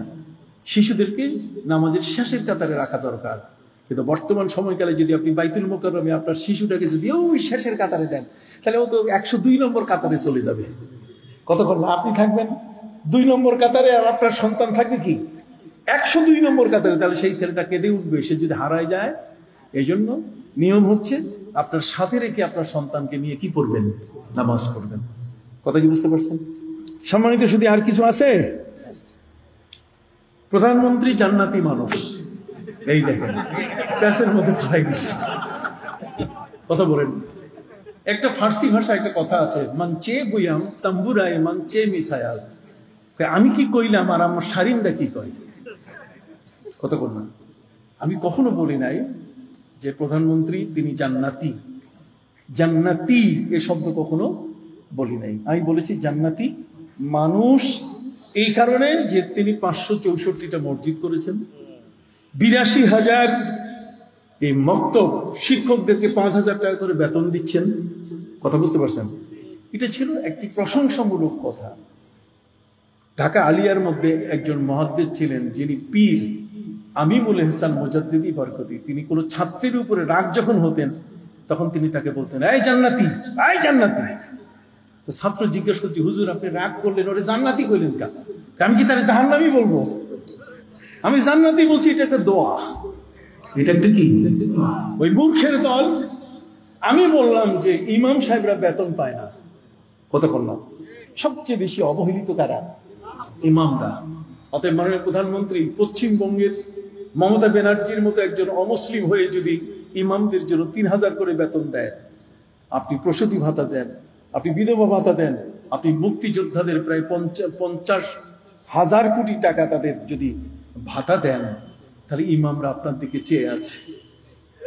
উদ্দেশ্য ছিল ইমামদের পেটের জন্য আমার ভিক্ষা করা। প্রধানমন্ত্রী জান্নাতি হওয়ার সার্টিফিকেট দেওয়ার ক্ষমতা আমার নাই, এটা অসম্ভব। আমি নিজেও জানি না যে আমি জান্নাতে যেতে পারবো কি না, আমি নিজেও জানি না।